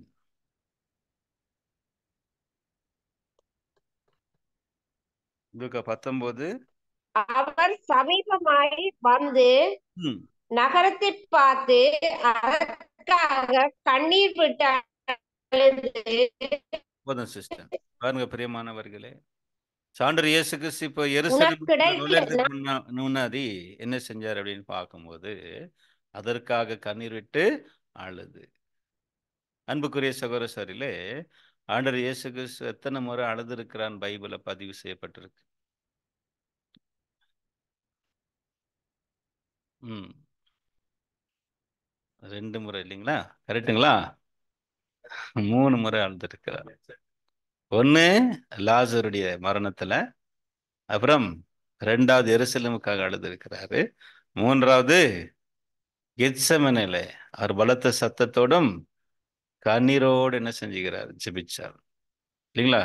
எபிரேயர் 5:7 நமக்கு சொல்லுது, ஆண்டவர் இயேசு கிறிஸ்து கெத்செமனேல என்ன செஞ்சுக்கிறாரு? அழுது ஜெபித்திருக்கிறார் என்றுப்பா. அன்புக்குரியவர்களே, அப்ப எருசலேம் இது என்ன காட்டுது அப்படின்னு பார்க்கும்போது ஆண்டவர் இயேசுக்கு தன்னுடைய ஜனத்தின் மேல் இருந்த ஒரு அன்பை வெளிப்படுது. என்ன, எருசலேம் என்னாக போகுது? கிபி 70ல அழிக்கப்பட போகுது. அதை நினைச்சு ஆண்டவர் அதற்காக என்ன செய்றாரு? கண்ணீர் விட்டு அழுதுறார். உனக்கு கிடைச்ச இந்த சமயத்தில் ஆகிலும் நீ சமாதானத்துக்கு ஏற்றவர்களை நீ அறிந்திருந்தாயானால் உனக்கு நலமா இருக்கும் அப்படின்னு சொல்லி ஆண்டவர் அதற்காக அழுததாக நம்ம பார்க்கிறோம். பிரியமானவர்களே, ஒவ்வொரு யூதருக்கும் எருசலேம் மேல ஒரு தனிப்பட்ட பற்று இருக்கும். ஜெருசலேம் அப்படின்னாக்கா, பிரியமான வேதத்துல அநேக இடங்களை பார்க்கிறோம். எருசலேம் விஷயத்துல என்ன இருக்கிறாங்க? அநேகர் யூதர்களுக்கு ஒரு ஒரு பற்று இருக்கு. ஏன் அப்படின்னு பார்க்கும்போது பிரியமானவர்களே, இது அங்கே தேவனுடைய ஆலயம் கட்டப்பட்ட ஒரு நகரம்.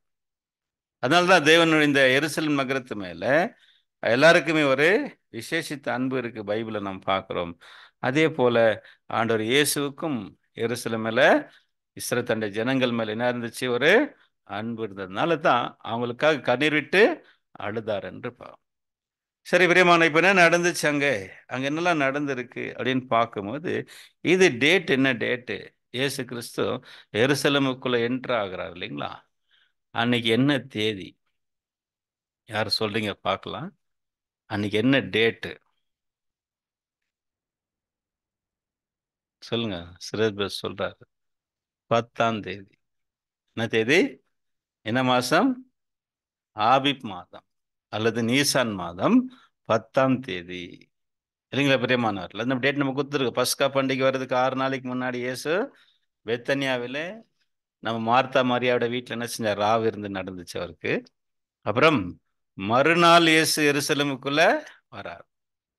அப்போ இயேசு கிறிஸ்து எருசலேமுக்குள்ள நுழைஞ்சார் இல்லைங்களா? அப்போ மறுநாள் அப்படின்னு பார்க்கும்போது அது எக்ஸாக்ட் டேட் என்னன்னாக்கா ஆபி 10ஆம் தேதி. 10ஆம் தேதி என்ன செய்யணும்? 10ஆம் தேதி பஸ்கா ஆட்டை அவர்கள் தேர்வு செய்ய வேண்டும். 10ஆம் தேதி பஸ்கா ஆட்டை அவங்க என்ன செய்யணும்? தேர்வு செய்ய வேண்டும் என்பதாக நாம் பார்க்கிறோம். அதே போல ஆண்டவர் இயேசு கிறிஸ்து அன்றைக்கு என்ன செய்தாரு? இஸ்ரேல் மக்களால அவர்தான் மேசியாவாக எல்லாராலும் அங்கீகரிக்கப்பட்டார். எல்லாரும் அக்செப்ட் பண்ணிக்கினாங்க. தாவீதின் குமாரனே ஓசன்னா என்று சொல்லி எல்லாரும் என்ன செஞ்சாங்க? அவரை அங்கீகரித்து கொண்டார்கள் என்று நம்ம என்ன செய்யறோம்? அங்கே நம்ம பார்க்கிறோம். சரி, பிரியமானவர்களே, இதுதான் அந்த இடத்துல ஆண்டருக்கு நடந்தது. அது வாசிக்கலாம். 3 பதிவுகள், எல்லா பதிவுகளும் இருக்குது. மத்தேயு, மார்க்கு, லூக்கா மற்றும் யோவான். இதெல்லாம் சுவிசேஷத்திலையும் இந்த சம்பவத்தை குறித்து எழுதப்பட்டிருக்கு. ஆனா ஒவ்வொரு இடத்துலையும் ஒவ்வொரு சில விஷயங்கள்லாம் இருக்குது, கொஞ்சம் வேறுபட்டு இருக்கு. அந்த பிரைஸ் பண்ண விஷயங்கள் அது நம்ம படிக்கலாம். சரிங்களா? சரி, இது என்னன்னு கேட்டீங்கன்னா, பிரியமானவர்களே, இயேசு கிறிஸ்து என்ன செஞ்சாரு? கழுதை மேல என்ன செஞ்சார்? அவரு ஏறி அங்க பவனி போனார் என்று பார்க்கிறோம். வாசிக்கலாம். 12ஆம் அதிகாரம் லூக்கால நம்ம லூக்கால மன்னிக்கணும், யோவான்ல 12th சாப்டர் 12th சாப்டர்ல 12th verse படிங்க சிஸ்டர். 12th verse படிங்க. மறுநாளிலே இயேசு எருசலேமுக்கு வருகிறார் என்று பண்டிகைக்கு வந்த திரளான ஜனங்கள் கேள்விப்பட்டு அடுத்த வசனம், நெக்ஸ்ட் வர்ஸ். குருத்தோலை பிடித்துக் கொண்டு குருத்தோலைகளை பிடித்துக் கொண்டு அவருக்கு எதிர்கொண்டு போகும்படி புறப்பட்டு, ஓசன்னா, கர்த்தருடைய நாமத்தினாலே வருகிற இஸ்ரவேலின் ராஜா ஸ்தோத்திரிக்கப்பட்டவர் என்று ஆர்ப்பரித்தார்கள். பாருங்க பிரியமான சகோதரர்களே, அப்ப என்ன பண்ணாங்க அப்படின்னு பார்க்கும்போது, இயேசு எருசலேமுக்கு வருகிறார் என்று கேள்விப்பட்டு ஜனங்க என்ன செஞ்சாங்களாம்? திரளான ஜனங்கள். இன்னும் கிட்டத்தட்ட பிரியமான இந்த பண்டிகைக்கு மாத்திரம் ஒரு 20 லட்சம் பேர் வருவாங்களா எருசலேம்? எவ்வளவு பேருங்க? கிட்டத்தட்ட ஒரு 20 lakhs. இது நம்ம அநேக ஸ்காலர்ஸுங்க, ஜோசபஸ் என்ற ஒரு ஜூவிஷ் ஹிஸ்டோரியன், அப்புறம் நம்முடைய சகோதரர் ரசல் அவர்கள் எல்லாரும் கூட இந்த சம்பவத்தை சொல்றாங்க. அதாவது கிட்டத்தட்ட ஒரு 20 லட்சம் பேர் வந்திருக்கிறாங்க. முக்கியமா அன்றைய பஸ்கா வந்திருந்த பண்டிகைக்கு வந்திருந்தவங்களுக்கு ஒரு விசேஷமாக இருந்துச்சு. ஏன் விசேஷம் அப்படின்னு பார்க்கும்போது, பிரியமானவர்களே, ஆண்டவர் இயேசு கிறிஸ்துவுடைய கீர்த்தி எல்லா பக்கமும் என்ன ஆயிடுச்சு? பார்வையிட்டுச்சு. அதுல முக்கியமா லாசர் விஷயத்துல, லாசர் அவர் உயிரோட எழுப்பின சம்பவம் எல்லா இடத்துலயும் பரவுனதுனால அநேகர் இயேசுவை பார்க்குவதற்காக வந்திருந்தார். இதுலயும் நம்ம பார்க்கிறோம் பிரியமானவர்களே, அதுல அநேக சீசர்கள் இயேசுவை பார்ப்பதற்காக வந்து பிலிப்பு கிட்ட என்ன செய்றாங்க? அவர்கிட்ட பர்மிஷன் கூட கேட்கிறான், இல்லைங்களா? இயேசுவை காண விரும்புகிறோம் என்று சொல்லி அநேகர் வந்து அங்க இயேசு கிட்ட பத்தி கேட்கிறாங்க. வாங்க அந்த வசனத்தை கூட வாசிக்கலாம். அதுலயே 12ஆம் அதிகாரத்துல 20, 21 வசனங்களை வாசிக்கலாம். 20 and 21. 12th chapter 20 and 20. பண்டிகையில் ஆராதனை செய்ய வந்தவர்களில் சில கிரேக்கர் இருந்தார்கள். அவர்கள் கலிலேயா நாட்டு பெத்சாயிதா ஊரானாகிய பிலிப்பினிடத்தில் வந்து, ஐயா, இயேசுவை காண விரும்புகிறோம் என்று அவனை கேட்டுக் கொண்டார்கள். சிஸ்டர் பாருங்க, அன்பானவர்களை, நம்ம என்ன பார்க்குறோம் அப்படின்னு பார்க்கும்போது, இந்த பஸ்கா அவங்களுக்கு ரொம்ப ஒரு விசேஷமானதா இருந்துச்சு. என்ன காரணம் அப்படின்னு பார்க்கும்போது, அநேகர் பஸ்கா பண்டிகைக்கு வர்றது மாத்திரம் இல்லாமல் என்னங்க, இயேசுவை பார்க்க வேண்டும். ஏன்னா நீண்ட நாளாக அவங்க எதிர்பார்த்திருந்த மேசியா என்ன இருக்கிறாரு? வந்திருக்கிறாரு. ரொம்ப சந்தோஷமாகத்தான். அதனால தான் அவங்க என்ன செஞ்சாங்கன்னா, குருத்தோல்களை எடுத்துக்கொண்டு தன்னுடைய வஸ்திரங்களை என்ன செஞ்சாங்க? வழியில விரிச்சாங்க. அந்த வஸ்திரங்களை வழியில விரிச்சிட்டு என்ன செஞ்சாங்க? குருத்தோல்களை கையில் எடுத்துக்கொண்டு ஓசனா சொல்லி ஆண்டவரை அவங்க துதித்தார்கள். என்ன இது? எதற்காக இப்படி செய்வாங்க அப்படின்னு பார்க்கும்போது, அன்பானவர்களே, இது ராஜாவுக்கு கொடுக்கக்கூடிய ஒரு வரவேற்பு. ஏதாவது ஒரு ராஜாவை அவங்க அபிஷேகம் பண்ணாங்க, அல்ல ஒரு ராஜாவாக அவரை தேர்வு செஞ்சிட்டாங்க அப்படின்னாக்கா, யூதர்களுடைய வழக்கம் என்ன அப்படின்னு பார்க்கும்போது என்ன செய்வாங்க? தங்களுடைய வஸ்திரங்களை அங்க விரிச்சிடுவாங்க, வழியில விரிச்சிடுவாங்க. எப்படி கார்பெட் மேல நடந்து வர்ற ராஜா இல்லைங்களா, அந்த மாதிரி தங்களுடைய வஸ்திரங்களை விரித்து என்னங்க குருத்தோல்களை வைத்து ராஜா வாழ்க என்று சொல்லுவாங்க. ஓசானா அப்படின்னாக்கா சேவ்னு அர்த்தம், ரட்சிக்கிறவர், சேவ்ன்ற ஒரு அர்த்தத்தை தரக்கூடியதா இருக்குது. சரி அன்புக்குரியவர்களே, இப்போ என்ன செஞ்சாங்க அப்படின்னு பார்க்கும்போது குருத்தோலை எடுத்துக்கிட்டு என்ன செஞ்சுக்கிறாங்க ஆண்டவரை, என்ன அதுன்னா ஒரு ராஜாவாக அவரை என்ன செஞ்சாங்க, இவங்க அக்செப்ட் பண்ணிக்கினாங்க. அதே நேரத்தில் அன்புக்குரியவர்களே, இங்க கவனிக்க வேண்டிய ஒரு விஷயம் என்னன்னாக்கா, இயேசு கிறிஸ்து என்ன செஞ்சார், கழுத மேல அங்கே உள்ள நுழையிறார். ஆக்சுவலி என்ன கழுதையா இருக்கணும் அப்படின்னு பார்த்தீங்கன்னா, ஒரு ராஜா என்ன கழுதையில அவர் வருவார், வலம் வருவார், அவர் ராஜாவாக ஏற்று அனாயிண்ட் ஆன பிறகு அந்த ராஜா வந்து என்ன கழுதையில வருவார் அப்படின்னு பார்க்கும்போது வெள்ளை கழுதையில தான் என்ன செய்வார், வருவான். இது யூதர்களுடைய என்ன இருந்துச்சு, ஒரு வழக்கமாக இருந்துச்சு. அதில் ஆண்டவர் இயேசு கூட இந்த இடத்துல என்ன ஒரு கழுதையில வந்திருக்கணும் அப்படின்னு பார்க்கும்போது நாங்க வெள்ளை கழுதை, ஒயிட் நாங்க டாங்கி செய்து ராஜா ஏறக்கூடிய ஒரு கழுதையாக இருந்துச்சு. ஆனா இந்த கழுதை பார்த்தீங்கன்னா பிரியமானவர்களே, இது வரைக்கும் யாருமே ஏறுந்த கிடையாது. பிரியமானவர்களை இது என்ன காட்டுது அப்படின்னு பார்க்கும்போது இது ஆண்டவருக்காகவே ஆயத்தமாக்கப்பட்டு வச்சிருக்கு. இயேசுக்காகவே இந்த கழுதை என்னங்க ஆயத்தப்படுத்தப்பட்டிருந்தது. அது நேரம் வந்த பிறகு பாருங்க, ஆண்டவர் இயேசு கிறிஸ்து அதை கேட்டு அனுப்பிச்ச உடனே என்ன பண்ணிட்டாங்க, அந்த கழுதை ஓனரு கொடுத்து அனுப்பிச்சிட்டாரு. இல்ல கொடுக்க முடியாதுனால ஒண்ணுமே சொல்ல, இது ஏவனுடைய ஏற்பாடாக இருந்துச்சு. அதே நேரத்துல இது ஒரு தீர்க்க தரிசனத்துடைய நிறைவேறுதலாக இருந்துச்சு. சகரியா 9ஆம் அதிகாரம் 9ஆம் வசனத்தை நம்ம வாசிக்கலாம். சகரியா 9ஆம் அதிகாரத்துல 9ஆம் வசனத்தை வாசிக்கலாம்.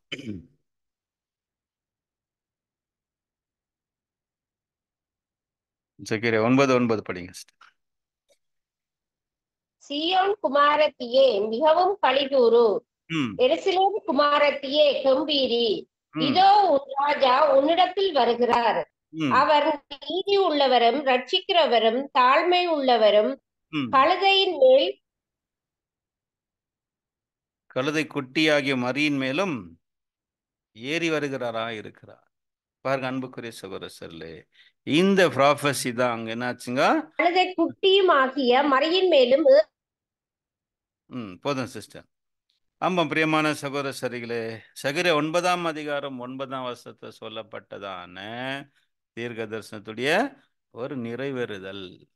இதை ஃபுல்ஃபில்மெண்ட் பண்றதுக்காகவே ஆண்டவர் இயேசு என்ன செஞ்சார், கழுதை வாங்கிட்டு வந்து அதற்குள்ள அவர் பிரவேசித்ததை நம்ம என்ன செய்யறோம். என்ன சொல்றாரு பாருங்க, சீயோன் குமாரத்தியே மிகவும் களிகூரு, எருசலேமின் குமாரத்தியே கெம்பீரி, இதோ உன் ராஜா உன்னிடத்தில் வருகிறார், நீதி உள்ளவரும் ரட்சிக்கிறவரும் தாழ்மை உள்ளவரும் கழுதையின் மேலும் கழுதை குட்டியாகிய மரியின் மேலும் ஏறி வருகிறார். பாருங்க பிரியமான யூதர்களுக்கு ரொம்ப மிகப்பெரிய ஒரு சந்தோஷம். ஏன் அப்படின்னு பார்த்தா, நீண்ட நாளா எதிர்பார்த்திருந்த தங்களுடைய மேசியா என்னானாரு, வந்தாரு அப்படின்னு சொல்லி அவரை மிக பலத்த ஒரு வரவேற்புகளோடு அவர் என்ன செஞ்சாங்க, வரவேற்றார்கள். ஆனா அன்புக்குரியவர்களே, இங்க நம்ம பார்க்கும்போது ஒவ்வொருவரும் ஒவ்வொரு விதமாக என்ன செஞ்சுக்கிறாங்க, வரவேற்றிருக்கிறோம். அதாவது அவங்களுடைய விசுவாசம் எப்படி இருந்துச்சோ அதுக்கேத்த மாதிரியே அவர் என்ன செஞ்சுக்கிறாங்க, அவரை வரவேற்றிருக்கிறார். எப்படின்னு பார்க்கும்போது அநேகர் அவரை வந்து ஓசனா சொல்லி என்ன செஞ்சாங்க, அவரை வரவேற்றார்கள். அந்த இடத்துல என்ன சொன்னாங்க அப்படின்னு பார்க்கும்போது, யாரெல்லாம் இயேசுவை ராஜாவாக பார்த்தார்களோ அவர்கள் இஸ்ரவேலின் ராஜா ஸ்தோத்தரிக்கப்பட்டவர் சொன்னார். யோவான் 12:13 வசனத்தை வாசிக்கலாம். யோவான் 12:13 வாசிங்க. குருத்தோலைகளை பிடித்துக் கொண்டு அவருக்கு எதிர்கொண்டு போகும்படி புறப்பட்டு, ஓசன்னா கர்த்தருடைய நாமத்தினாலே வருகிற இஸ்ரவேலின் ராஜா ஸ்தோத்திரிக்கப்பட்டவர் என்று ஆர்ப்பரித்தார்கள்.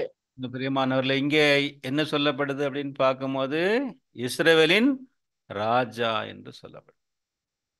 ஓகேவா? அப்போ இதே ஒரு ஆர்ப்பரிப்பை மார்க்ல நம்ம வாசிக்கும் போது, மார்க் 11ஆம் அதிகாரம் 10ஆம் வசனத்துல நம்ம வாசிக்கும் போது அங்கே என்ன சொல்லுது அப்படின்னு பார்க்கும்போது, கர்த்தரின் நாமத்தில் வருகிற நம்முடைய பிதாவாகிய தாவீதின் ராஜ்யம் ஆசீர்வதிக்கப்படுவதாக சொல்றான். அப்போ அவங்க என்ன எதிர்பார்த்தாங்கன்னாக்கா, இன்னும் சிலர் என்ன சொன்னாங்க அப்படின்னு பார்க்கும்போது என்ன சொல்லிக்கிறாங்க, தாவீதின் ராஜ்யம் ஆசீர்வதிக்கப்படுவதாக. அப்படின்னா தாவீதை பத்தி சொல்லப்பட்டிருந்த அந்த ராஜ்யம், இயேசுடைய ராஜ்யம் யாருடையதா இருந்துச்சு? தாவீதுடைய ராஜ்யம். ஆண்டவர் சொன்னார் இல்லைங்களா, தாவீதுடைய இதுல இருந்து என்ன செய்வேன், ஒரு கிளையை எழும்ப பண்ணுவேன். அவர் என்ன செய்வாரு? அவரு நீதியாக அரசாளுவார் என்று சொல்லப்பட்டுதான் அந்த ப்ராமிஸ். அதனால் அநேகர் என்ன செஞ்சாங்க அப்படின்னு பார்க்கும்போது, பிரியமானவர்களே, இப்படியும் என்ன செஞ்சுக்கிறாங்க, அவரை அவரை ஸ்தோத்தரிச்சாங்க அப்படின்னு ஆனா இதை கேட்ட அந்த போதகர், அந்த பிரதான ஆசாரியர்கள், பரிசேயர்கள், இவங்களுக்கு என்ன ஆயிடுச்சுங்க, இவங்களுக்கு அவர் மேல எரிச்சல் ஆயிடுச்சு. எரிச்சல் ஆயிட்டுன்னு சொன்னாங்க, இவர்களை அதட்டும் அப்படின்னு சொன்னாங்க. பிரியமான சகோதரர்களே, இவர்களை பேசாமல் இருக்கும்படி அவர்களை அதட்டும் சொல்றான். அது லூக்கா 19ல 40ஆம் வசனத்துல நம்ம வாசிக்கும் போது, அங்கே நம்ம வாசிக்கிறோம், லூக்கா 19ல வாசிக்கிறோம் பாருங்க. அப்பொழுது கூட்டத்தில் இருந்த பரிசேயரில் சிலர் அவரை நோக்கி, போதகரே, உம்முடைய சீசரை அதட்டும் என்றார். அதற்கு அவர் பிரதியுத்தரமாக, இவர்கள் பேசாமல் இருந்தால் கல்லுகளே கூப்பிடும் என்று உங்களுக்கு சொல்லுகிறேன். சரி, இந்த வார்த்தையை இன்னொரு இடத்துல நம்ம வாசிக்கும் போது, நாங்க பாலகருடைய வாயினாலே துதியை உண்டு பண்ணினேன் என்று எழுதியிருக்கிறது. இப்படியும் ஆண்டவர் இயேசு அங்க பதில் கொடுத்துக்கிறாரு. இந்த இடத்துல என்ன பதில் கொடுத்தாரு? கல்லுகள் என்ன செய்யும்? கூப்பிடும் என்று இங்கே பதில் என்ன செஞ்சுக்கிறாரு? கொடுத்திருக்கிறது. நம்ம என்ன செய்யறோம்? நம்ம பார்க்கிறோம். சகல பிரியமானவர்களே, இது நமக்கு என்ன ஒரு ஒரு பாடம்? இயேசு எருசலேமுக்குள்ள நுழைந்தது நமக்கு என்ன ஒரு பாடமாக இருக்கு என்று பார்த்தீங்கன்னா, பிரியமானவர்கள், நம்ம வாழ்ந்துட்டு இருக்கிற காலம் ஒரு ஆசீர்வாதமான ஒரு காலம். நீண்ட நாளாக எதிர்பார்த்திருந்த மேசியா என்ன இருக்கிறாரு? வந்திருக்கிறார். We are living in the presence of the Christ. இல்லைங்களா? இயேசு வந்து இருக்கிற காலத்துல நம்ம வாழ்ந்துட்டு இருக்கிறோம்னா நம்ம எவ்வளவு பெரிய பாக்கியவான்கள். பிரியமானவர்களே, இயேசுக்காக 2000 வருஷமா அப்போஸ்தலர் என்ன பண்ணிட்டுக்கிறாங்க? காத்துட்டு இருக்கிறாங்க. அவர் வருகைக்காக காத்துட்டு இருந்துருக்கிறாங்க இல்லைங்களா? அநேகர் வாரும் இயேசுவே வாரும், கர்த்தராகி இயேசுவே வாரும் வாரும்ன்ட்டு அநேகர் நம்ம வேதத்துல வாசிக்கிறோம் இல்லைங்களா? இயேசுடைய வருகைக்காக என்ன செஞ்சிட்டாங்க? வானத்தை அண்ணாந்து பார்க்கணும், வருவார் வருவார் வருவார்ன்ட்டு. நிறைய பேர் சோர்ந்தும் போயிட்டாங்க. பேதுரு சொல்றாரு, அவர் வருகிறார் என்று சொல்லப்பட்ட வார்த்தைகள் எங்கே அப்படின்னு சொல்லி அநேகர் சோர்ந்தும் போயிட்டான். ஏசு இனிமேல வரவும் மாட்டாருன்னு சொல்லி ஒரு முடிவும் அநேகர் எடுத்தாங்க, அன்புக்குரியவர்களே. ஆனால் நாம் வாழ்ந்துட்டு இருக்கிற காலம் என்ன காலமா இருக்கு? மேசியா என்ன இருக்கிறாரு? ராஜாவாக வந்திருக்கிறார். அங்க எப்படி ஆண்டவர் இயேசு எருசலேமுக்குள்ள என்ன நுழைஞ்சார் இல்லைங்களா? அந்த டேட் கூட ரொம்ப சூப்பரா அப்படியே நாங்க அப்படியே மேட்ச் ஆகும். AD 33 இயேசு நான் ராஜாவாக உள்ள நுழைஞ்ச அந்த வருஷம் AD 33. அதே போல பேரலா நீங்க எடுத்தீங்கன்னா இயேசு ராஜாவாக நுழைஞ்ச வருஷம் 1874. அதான் பிரேமானில் 2 டிஸ்பென்சேஷன் நம்ம சார்ட்ல பார்க்குறோம். ஒன்று ஜிவிஷ் யூதர்களுடைய யுகம், இன்னொன்று மேசியா யுகம், சாரி காஸ்பல் ஏஜ். அந்த சார்ட்ல பாருங்க, EF இருக்கு இல்லைங்களா? அந்த சார்ட்ல EF அதை நீங்க பார்க்கும்போது யூதருடைய அந்த யுகத்துல, அந்த யுகத்துடைய முடிவுல எல்லாரும் என்ன பண்ணாங்க? இயேசுவை எதிர்பார்த்துட்டு இருந்தாங்க, மேசியாவை எதிர்பார்த்துட்டாங்க. ஆனா மேசியா என்ன இருந்தாங்க? மத்தியில வந்துட்டாரு, அற்புதங்களை செஞ்சுட்டு இருக்கிறாரு, உபதேசம் செஞ்சுட்டு இருக்கிறார். இது வரைக்கும் இந்த மாதிரி நடந்ததே இல்லை.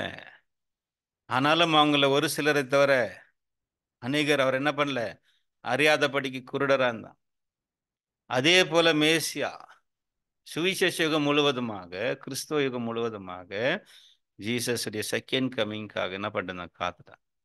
Jesus coming soon, coming soon, coming soon இன்னைக்கு வரைக்கும் சொல்லிட்டு இருக்காங்க. ஆனா is already present. According to Bible, prophecies, science, அப்புறம் கேல்குலேஷன் பிரகாரம் பார்க்கும்போது ஆண்டவர் இயேசு 1874ஆம் வருஷம் வந்திருக்கிறார். அதோடைய ஆர்ப்பரிப்பு தான் பிரியமானவர்களை இந்த பூமியில நடந்துட்டு இருக்கிற சம்பவங்கள். அரசியல்ல, மதத்துல, சமுதாயத்துல ஒரு பெரிய புரட்சி. பார்த்தீங்களா? சொசைட்டில என்னங்க சொசைட்டி ஒரு நியூ நியூ ஒரு புது யுகத்துக்குள்ள இந்த உலகம் என்ன ஆயிட்டுக்குது, என்ட்ரு ஆயிட்டுக்குது. அறியாமை ஒளிஞ்சு போயிட்டு பாரு. மூட நம்பிக்கைகள் என்ன இருக்குது, அழிஞ்சிட்டு இருக்கு. அதே போல பிரியமானவர்களே, அரசியல் ராஜாக்கள் ஆட்சி செஞ்சுட்டு இந்த காலம் போய் மக்கள் ஆட்சி செய்யற காலம் வந்துட்டு இருக்கு இல்லைங்களா? அது மாத்திரம் இல்ல, ஒருவருக்கு ஒருவர் நாங்க அடிமையா இல்லை. ஒரு பக்கம் உலகத்துல அரசியல்லையும் சமுதாயத்திலையும் அப்புறம் மனிதனுடைய வளர்ச்சி 1000 மடங்கு இன்னைக்கு என்ன இருக்கிற மனுஷன் வளர்ச்சியை நோக்கி போயிட்டு டெக்னாலஜி எதங்க சடன் ரெவல்யூஷன் இல்லைங்களா, இண்டஸ்ட்ரியல் ரெவல்யூஷன், டிஸ்கவரிஸ், கண்டுபிடிப்புகள் திடீர்னு நீங்க டேட் எடுத்து பார்த்தீங்கன்னா அன்புக்குரியவர்களே, இந்த 19th செஞ்சுரிக்கு அப்புறமா உலகம் ஒரு பெரிய புரட்சி என்ன பண்ணிட்டு இருக்குது பார்த்துட்டு, டே பை டே டெக்னாலஜி என்ன இருக்குது, என்னங்க வளர்ந்து போயிட்டே இருக்கு, கட்டுக்கடங்காம போயிட்டு இருக்கு. என்ன இது, என்ன காரணம் அப்படின்னு கேட்டா வேற ஒண்ணும் இல்லை, மேசியா உள்ள என்ன இருக்கிறாரு, என்ட்ராயிட்டுக்கிறாரு. இதுடைய ஒரு மாற்றம் தான் இன்னைக்கு நடந்துட்டு இருக்குது அன்புக்குரியவர்களே. ஆனா இப்போ நாம் என்ன செய்றோம் அப்படின்னு பார்க்கும்போது, இதற்காக தேவனை நம்ம ஸ்தோத்தரிக்கணும். இஸ்ரவேலின் ராஜாவை நம்ம என்ன செய்யணும், வரவேற்கணும். பெரியம்மா நம்முடைய ராஜ்யத்தை வரவேற்கணும். நீண்ட நாளா ஜெபம் பண்ணிட்டு நாங்கள் சபையில் உம்முடைய ராஜ்யம் வருவதாக, உம் சித்தம் பரலோகத்தில் செய்யப்படுவது போல பூலோகத்திலும் செய்யப்படுவதாக. ஆனா ஆண்டவர் இயேசு என்ன இருக்கிறார், இப்போ வந்திருக்கிறாரு. அது எவ்வளவு பெரிய நமக்கு மகிழ்ச்சியான ஒரு காரியமாக இருக்கு பெரிய. இதான் ஃபிஃப்த் விஷயம். அஞ்சாவது விஷயம் நம்ம நம்ம எந்த நேரத்தில் நினைவு கூற வேண்டிய விஷயம் என்ன, நிறைய பேர் இந்த நம்பிக்கையில இருந்து பின்வாங்கி போறவங்க நிறைய பேர் இருக்கிறாங்க. நிறைய பேர் இயேசு வரல, இயேசு என்னங்க வரல, இன்னும் அவருடைய ராஜ்யமும் ஸ்தாபிக்கப்படல அப்படின்னு சொல்லி இந்த சத்தியத்தை என்ன செய்றாங்க, மறுதலிக்கக்கூடியவர்கள் அநேகர் இருக்கிறாங்க. சத்தியத்தை அறிஞ்ச பிறகு மறுபடியும் இதை மறுதலிச்சுட்டு என்ன செய்றாங்க, அவிசுவாசத்துக்குள்ள கடந்து போறாங்க. வெளிச்சத்துக்குள்ள வந்துட்ட பிறகு மறுபடியும் நாங்க இருளுக்குள்ள போறோம். ஆனா பிரியமானவர்களே, ஆண்டவர் இயேசு சொன்ன இந்த சயின்ஸ், இயேசு வந்திருக்கிறதுக்கான சயின்ஸ், மத்த 24 அதிகாரம் இயேசுடைய 2ஆம் வருகை பற்றி, அவர் வந்திருத்தலை பற்றி சொல்லப்பட்ட தீர்க்க தரிசனம் என்ன சொல்லியிருக்கிறாரு. மத்த 24 அதிகாரத்தில் ஆண்டவர் இயேசு சொன்னது என்ன இருக்குது, நிறைவேறிட்டு இருக்கு இல்லைங்களா? யுத்தங்களையும் செய்திகள் கேள்விப்படுவீர்கள்.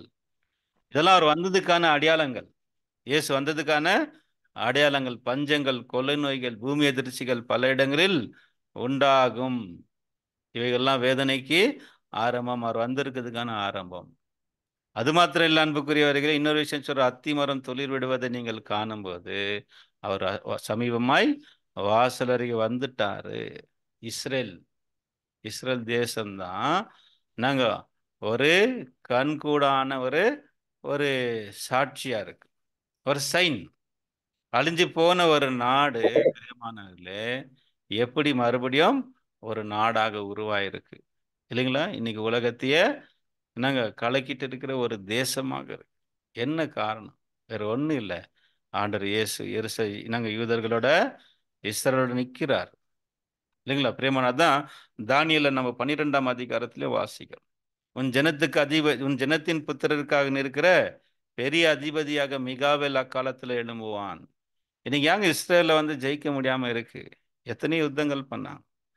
அது சுதந்திரம் அடைஞ்ச நாள்ல இருந்து இன்னைக்கு வரைக்கும் இவ்வளோ நாடுகள் அதுக்கு விரோதமா போனா கூட அதை அழிக்க முடியல.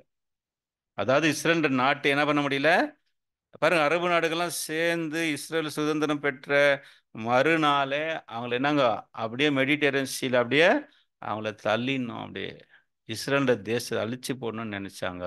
ஆனா அழிக்க நினைச்சவங்க தான் அழிஞ்சாங்க. அன்னைக்கு தோல்வியை ஒத்துக்கினாங்க. பிரியமானவர்கள், அரபு நாடுகள்லாம் சேர்ந்து ஈஜிப்ட், ஜோர்டானு, ஈராக்கு போன்ற அநேக நாடுகள் தன்னுடைய தோல்வியை இண்டிபெண்ட் ஆகி மறுநாள யுத்தம் தன்னுடைய தோல்வியை ஒத்துக்குனாங்க. என்ன ரீசன் அப்படின்னு பார்க்கும்போது ஒன்றும் இல்லை, நாங்கள் தானியல் 12:1 தெளிவாக சொல்லுது. அது வாசிக்கல இந்த வசனத்தை. தானியல் 12ஆம் அதிகாரம் 1ஆம் வசனம் என்ன சொல்லுது அப்படின்னா, உன் ஜனத்தின் புத்திரருக்காக நிற்கிற பெரிய அதிபதியாகிய மிகாவேல் அக்காலத்துல எழும்புவான். யார் அந்த பெரிய அதிபதியாக மிகாவேல்னா, ஆண்டவராகிய இயேசு ஸ்டாண்டிங் ஃபார் இஸ்ரேல், இஸ்ரேலுக்காக நின்றுட்டு இருக்கிறார். அது சொல்லிட்டு தான் அடுத்து 4ஆம் வசனம் சொல்லுது, ஜனங்கள் அங்கும் இங்கும் ஓடி ஆராய்வார்கள், அறிவினாகும் பெருகி போகும். அதனால தெளிவா இருக்கு. இதுல எந்த ஒரு குழப்பமோ என்னங்க எந்த ஒரு கன்ஃபியூஷன் தேவையில்லை அன்புக்குரியவர்களே. ஆண்டவர் இயேசு வந்து தம்முடைய ராஜ்யத்தின் வேலைகளை செய்து கொண்டிருக்கிறார். ஏன் ஸ்லோவா இருக்குது? நம்ம எதிர்பார்க்குற அளவுக்கு ஸ்பீட்ல இல்லைன்னு நினைக்கிறோம். நிறைய பேர் என்னன்னாங்க, இயேசு இன்னைக்கே ராஜ்யத்தை ஸ்தாபிச்சு, இன்னைக்கே சாத்தானை அழிச்சு, இன்னைக்கே எல்லாத்தையும் செஞ்சிடுவார்னு நினைச்சிட்டு இருக்கிறோம். தேவனுடைய திட்டத்தில் அந்த மாதிரி இல்லவே இல்லை. எல்லாம் கிராஜுவல் ப்ராசஸ். நாங்க எப்படி நடக்குது? தேவனுடைய திட்டம். தேவனால் நினைச்சா எல்லாமே செய்ய முடியும். இந்த பூமியை படைக்கிறதுக்கு தேவன் எத்தனை வருஷங்கள் எடுத்துக்கினார்? இந்த பூமியில மனுஷனை கொண்டு வர்றதுக்கு இந்த பிளானட்ல எவ்வளவு நாள் எடுத்துக்கினார் தேவன்? பிரியமானவர்களே, 42,000 வருஷங்கள். அங்க பாருங்க, டிவைன் பிளான் நீங்க பாத்தீங்கன்னா 42,000 வருஷங்களுக்கு அப்புறம் தான் யார் வந்தது? மனுஷன் பூமியில வந்தான். மிருகங்கள் உயிரினங்கள்லாம் வந்துச்சு 6th டே. நீங்க பாருங்க மேல போட்டுக்க சாட்ல 42,000 இயர்ஸ். தேவனுக்கு அவ்வளவு வருஷங்கள் தேவையா? தேவன் தேவையா? மனுஷனை பூமியில கொண்டு வர்றதுக்கு ஒரு ஒரு ப்ராசஸ் பண்றாரு. வெளிச்சத்தை கொண்டு வந்தாரு, அப்புறம் தண்ணீரை 2ஆ பிரிக்கிறாரு, அப்புறம் மரஞ்செடி கொடிகள் வந்துச்சு, அப்புறம் நாங்க சூரிய சந்திர நட்சத்திரங்கள் செட்டப் வந்துச்சு, அதுக்கப்புறம் சமுத்திரம் வந்துச்சு, சமுத்திரத்துல இருந்து மச்சங்கள் வந்துச்சு, அதுக்கப்புறம் மிருகங்கள் வந்துச்சு, அதுக்கப்புறம் கடைசியா தான் மனுஷன் லாஸ்டா உள்ள கொண்டு வந்தார். ஆனா இதுக்கு அவர் எடுத்துக்கின வருஷங்கள் 42. அவருடைய கணக்கு பிரகாரம் 6 நாள். அது அவருக்கு ஒரு நாள்னா 7,000 வருஷங்கள். அதில் தான் சாட்டில் போட்டுக்கிறோம் 7,000 இயர்ஸ். அன்புக்குரிய சகோதர சரிகளே, தேவன் நினைச்சா அவருக்கு அவ்வளோ வருஷங்கள் அவசியமே இல்லை. அதே மாதிரி ஆண்டவர் நினைச்சானா இன்னைக்கே சாத்தனை கட்டி இல்லைன்னா அவன் டிஸ்ட்ராய் பண்ணிட்டு அவரோட ராஜ்யத்தை ஸ்தாபிக்க முடியும். ஆனால் தேவனுடைய திட்டம், அவரோட விருப்பம் அப்படி இல்லை. எல்லாமே என்ன நடக்குது? Gradual process. பாருங்க பிரியமானவர்களே, இன்னொரு உதாரணம் கொடுக்குறாரு ஆண்டவர். அவருடைய ராஜ்யத்தை வந்து சூரியனுக்கு கம்பேர் பண்றார். இயேசுக்கு கம்பேர் பண்றாரு. நீதியின் சூரியன் உதிக்கும், அதன் செட்டைகளின் கீழ் ஆரோக்கியம் இருக்கும். பிரியமான, நீதியின் சூரியன் இயேசு கிறிஸ்து உதிக்கும் போது இந்த பூமியில இருக்கிற இருள்னாகும் அப்படியே. நீங்க நீங்க சொல்லுங்க அன்புக்குரியவர்களே, இப்ப சூரியன் உதிச்ச உடனே இருள் போயிடுதா? இல்லை, இல்லைங்களா? 5 o'clock அப்படின்னாவும் கொஞ்சம் கொஞ்சமா வெளிச்சம் அப்படியே ரைஸ் ஆயிட்டே ரைஸ் ஆயிட்டே ரைஸ் ஆயிட்டே வரும். 12 மணிக்கு வெளிச்சம் எப்படி இருக்கும்? பிரகாசம். அதே போலதான் ஆண்டவர் இயேசுடைய ராஜ்யம் கூட. நீதியின் சூரியன் உதிக்கும் போது சாத்தானுடைய ஆட்சி இருள், இயேசுடைய ராஜ்யம் வெளிச்சம். வெளிச்சம் அதிகமாக ஆக சாத்தானுடைய ஆட்சி கொஞ்சம் கொஞ்சம் என்ன ஆகும்? கட்டப்பட்டுட்டே வரும். சாத்தான் ஆல்மோஸ்ட் கட்டப்பட்டிருக்கிறான், ஆல்மோஸ்ட். ஆனாலும் ஒண்ணுமே பண்ண முடியல. இவ்வளவு நாள் அந்த ராஜ்யத்தை காப்பாத்திட்டு வந்தா இல்லைங்களா? ஆனா இந்த ராஜ்யம் என்ன போகுது? அவன் கையை விட்டு போக போகுது. இன்னொரு கொஞ்ச நாள்ல ஆண்டர் இந்த பூமியில இருக்கிற எல்லாம் செட்டப் என்ன பண்ண போறாரு? தரமட்டமாக்கிட்டு வரணும். அரசியல், மதம், பொருளாதாரம், சமுதாயம், இதெல்லாம் இந்த மகா உபத்திரத்துக்கு என்ன போகுது? தரமட்டம் ஆயிட போகுது. அவன் இவ்வளவு நாளா கட்டி காப்பாத்திட்டு வந்தான் இல்லைங்களா? இந்த 4 அமைப்புகள்: பொலிட்டிக்கல் சிஸ்டம், ரிலீஜியஸ் சிஸ்டம், அப்புறம் எக்கனாமிக்கல் சிஸ்டம், சொசைட்டி. இதெல்லாம் அவன் இந்த 4 பில்லர்ஸுங்கள அவனோட ராஜ்யத்துடைய இதை பாதுகாத்து அந்த ஆண்டர் 4 தரமட்டம் ஆக்கிடப்பா. கவர்மெண்ட் இல்லை, அரசியல் இல்லை, மதம் இல்லை, பொருளாதாரம் இல்லை, எல்லாமே இந்த மகா உபத்து என்ன போகுது? எல்லாத்தையும் அழிச்சிடுவார் ஆண்டர். புதுசா ஸ்தாபிப்பார் புதிய வானமும் புதிய பூமி. அன்புக்குரியவர்களே, இதுக்கெல்லாம் டைம் எடுக்கும். ஒரு கட்டடத்தை இடிச்சு இன்னொரு கட்டடத்தை கட்டணும் அப்படின்னாக்கா ஒரே நாள்ல பில்டிங் வந்துடாது. ஃபர்ஸ்ட் இந்த பில்டிங் என்ன பண்ணும்? இந்த ஓட்டையான உடைஞ்சு போன எல்லாம் கரப்டட் இந்த கவர்மெண்ட் பில்டிங் என்ன பண்ணும்? எல்லாத்தையும் டெமாலிஷ் பண்ணும். அந்த டெமாலிஷன்ஸ் தான் இந்த யுத்தம். தேர்ட் வேர்ல்டு வார்னாங்க demolishing the government, demolishing the economy, demolishing the நாங்க பொலிட்டிக்கல் சிஸ்டம், எல்லாத்தையும் ஆண்டவர் அழிக்க போறாரு. அதான் டெமாலிஷன். டெமாலிஷன் நடந்த பிறகு இதெல்லாம் கிளியர் பண்ணிட்டு அப்போ நியூ ஃபவுண்டேஷன், புதிய கட்டடத்தை என்ன பண்ணோம்? எழுப்ப வேண்டும். அகல அஞ்சாவது சம்பவம் இந்த நேரத்தில் நாம் பார்க்க வேண்டியது, ஆண்டவர் இயேசு எருசலேமுக்குள்ள நாங்க வெற்றிகரமான ஒரு நுழைவு. அதே போல ஆண்டவர் இயேசு இப்போ என்ன இருக்கிறாரு? ராஜாவாக நுழைஞ்சிருக்கிறாரு. நிச்சயமா அவருக்கு வெற்றி என்பதை நம்ம பார்க்கிறோம். கடைசியா இந்த பாடத்துடைய முடிவுல சகோதரர் நமக்கு ஒரு பொயம் இங்க எழுதுறாரு. ரொம்ப அருமையா இருக்குது. அதை மொத்தம் படிச்சு நம்ம முடிச்சலாம் அந்த பாடத்தை. என்ன பொயம் அப்படின்னு பார்க்கும்போது கவனிங்க, நான் வரைய நான் படிச்சிடறேன். மறைக்கப்பட்ட சிலுவை என்ற ஒரு பொயமை எழுதுகிறாரு. தெரிதுன்னு நினைக்கிறேன் உங்களுக்கு. சரி. தேர்ந்தெடுக்கப்பட்ட 3 சீசர்களே, 1 மணி நேரம் கூட உங்களால் விழித்திருந்தே ராஜாவை பார்த்து கொள்ள முடியாதா? யாரை பார்த்து கேட்கிறாரு? 3 சீசர்களை பார்த்து கேட்கிறாரு. என்னங்க? தேர்ந்தெடுக்கப்பட்ட 3 சீசர்கள் யாருங்க அது? பீட்டர், பேதுரு, யோவான், யாக்கோபு. இயேசுக்கு ரொம்ப நெருக்கமானவர்கள். ஆனா கஷ்ட நேரத்துல அவருக்காக உதவி செய்வே இல்லை. அடுத்து, அந்த கெத்செமனையில் கார் இருள் வேளையிலே நீவீர் அந்த பாரமான சிலுவை தன்னில் பாரம் குறைக்க முடியவில்லையே, பற்றி எறியும் பெருந்துன்பம் தன்னை பங்கு போட்டுக்கொள்ள மனம் இல்லையோ? அவளை பார்த்து கேட்கிறாரு.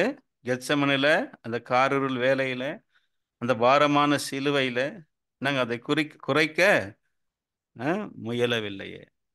பேதுருவும் இந்த தன்னுடைய சீசர்கள் யாருமே இயேசுவோடு கூட நாங்க அந்த சிலுவையை தூக்கிட்டு வர்றது கூட முடியும்.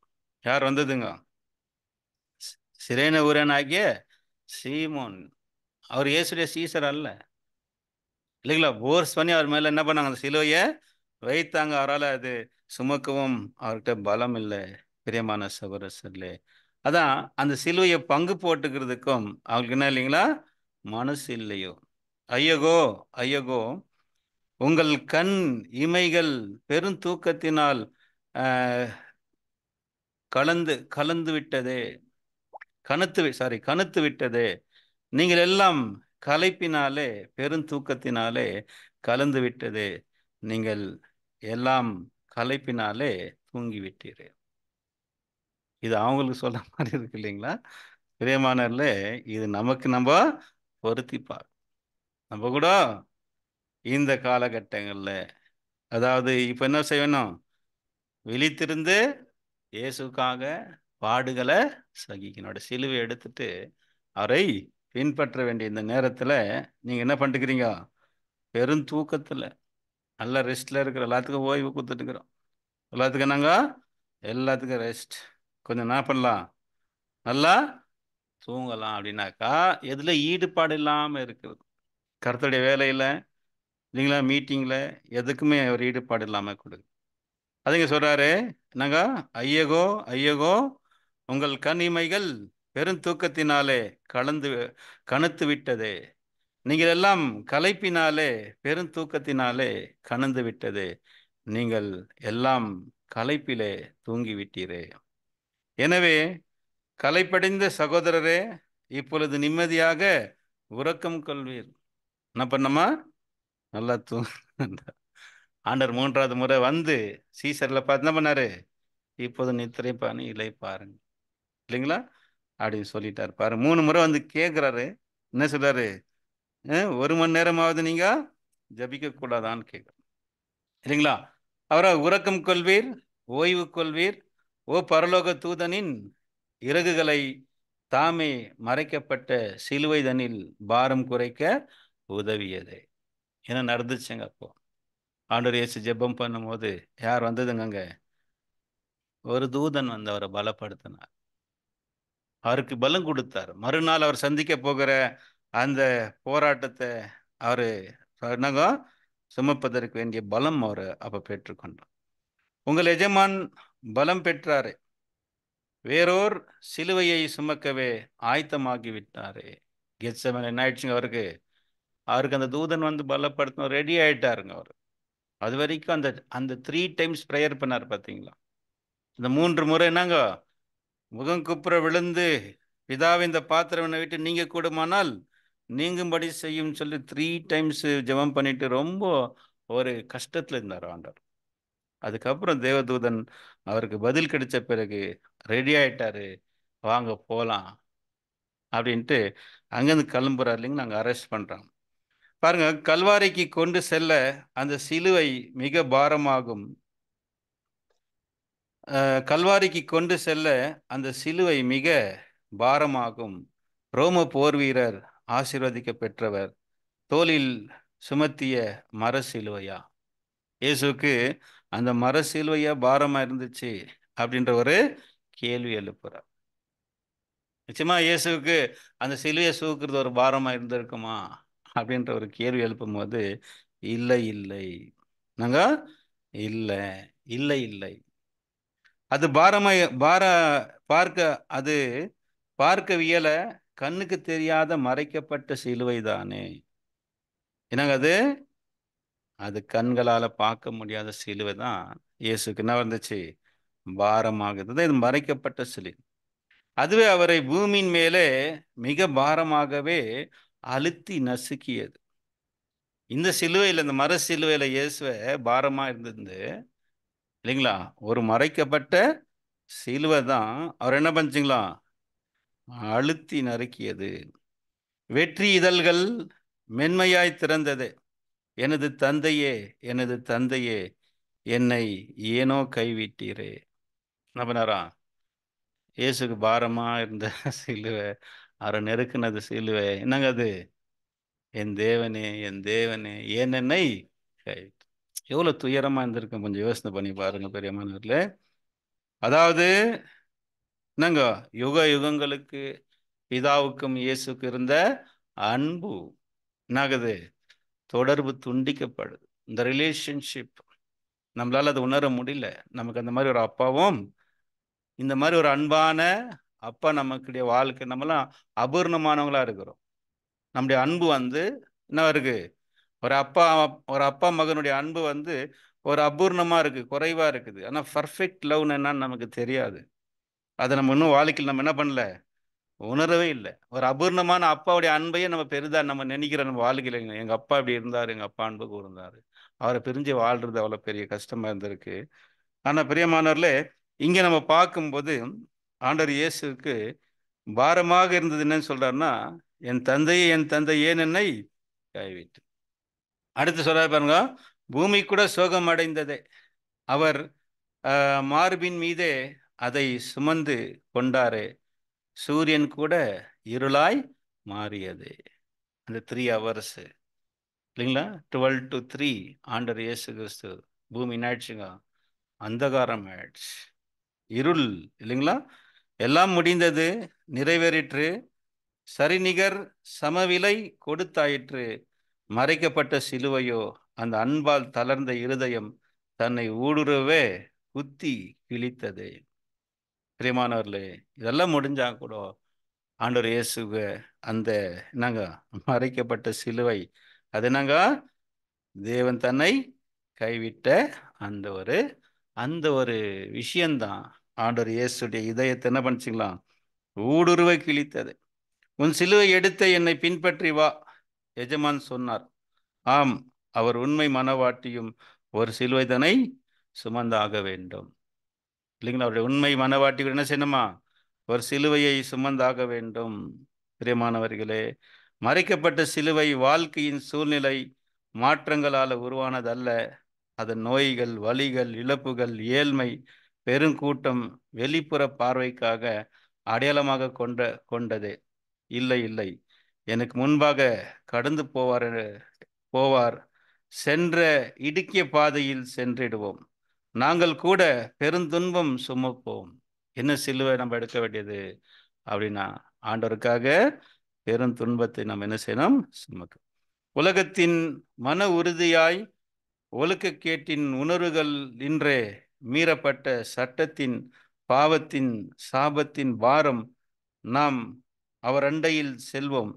தடையேதும் விதிவிலக்காமலே நம் வாழ்வினை ஜீவபலியாக்குவோம் என்று சொல்லி இந்த சகோதரர் நம்ம என்ன பண்றாரு, இங்கே ஒரு அருமையான பொயம் நமக்காக எழுதியிருக்கிறாரு. சபரியமான இதுதான் இன்றைக்கு நம்ம பார்த்த இந்த ஒரு பாடம். எருசலேம் செல்லும் வழி என்ற விஷயத்துல அநேக விஷயங்களை நாம் பார்க்க தேவன் நமக்கு கிருபை செய்திருக்கிறார்.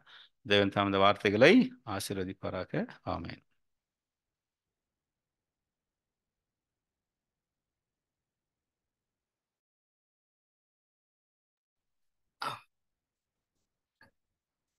பாடத்தை வழங்கிய அன்பு சகோதரனுக்கு நன்றியை தெரிவித்துக் கொண்டு, அதாவது எருசலேமின் அந்த பாதை என்ற வழியினூடாக எங்களுக்கு அந்த பாடத்தை எங்களுக்கு தெளிவாக எங்களுக்கு விளங்கப்படுத்திய அன்பு சகோதரருக்கு நன்றிகளை தெரிவித்துக் கொண்டு, அடுத்தபடியாக இன்றைய நாளுக்குரிய இரவின் கீதங்களை இன்றைய நாளுக்குரிய ஜெபத்தினை ஏறெடுக்கும்படியாக டில்ருக்சன் அவர்களை முன்வந்து ஏறெடுக்கும்படியாக கேட்டுக்கொள்கிறேன்.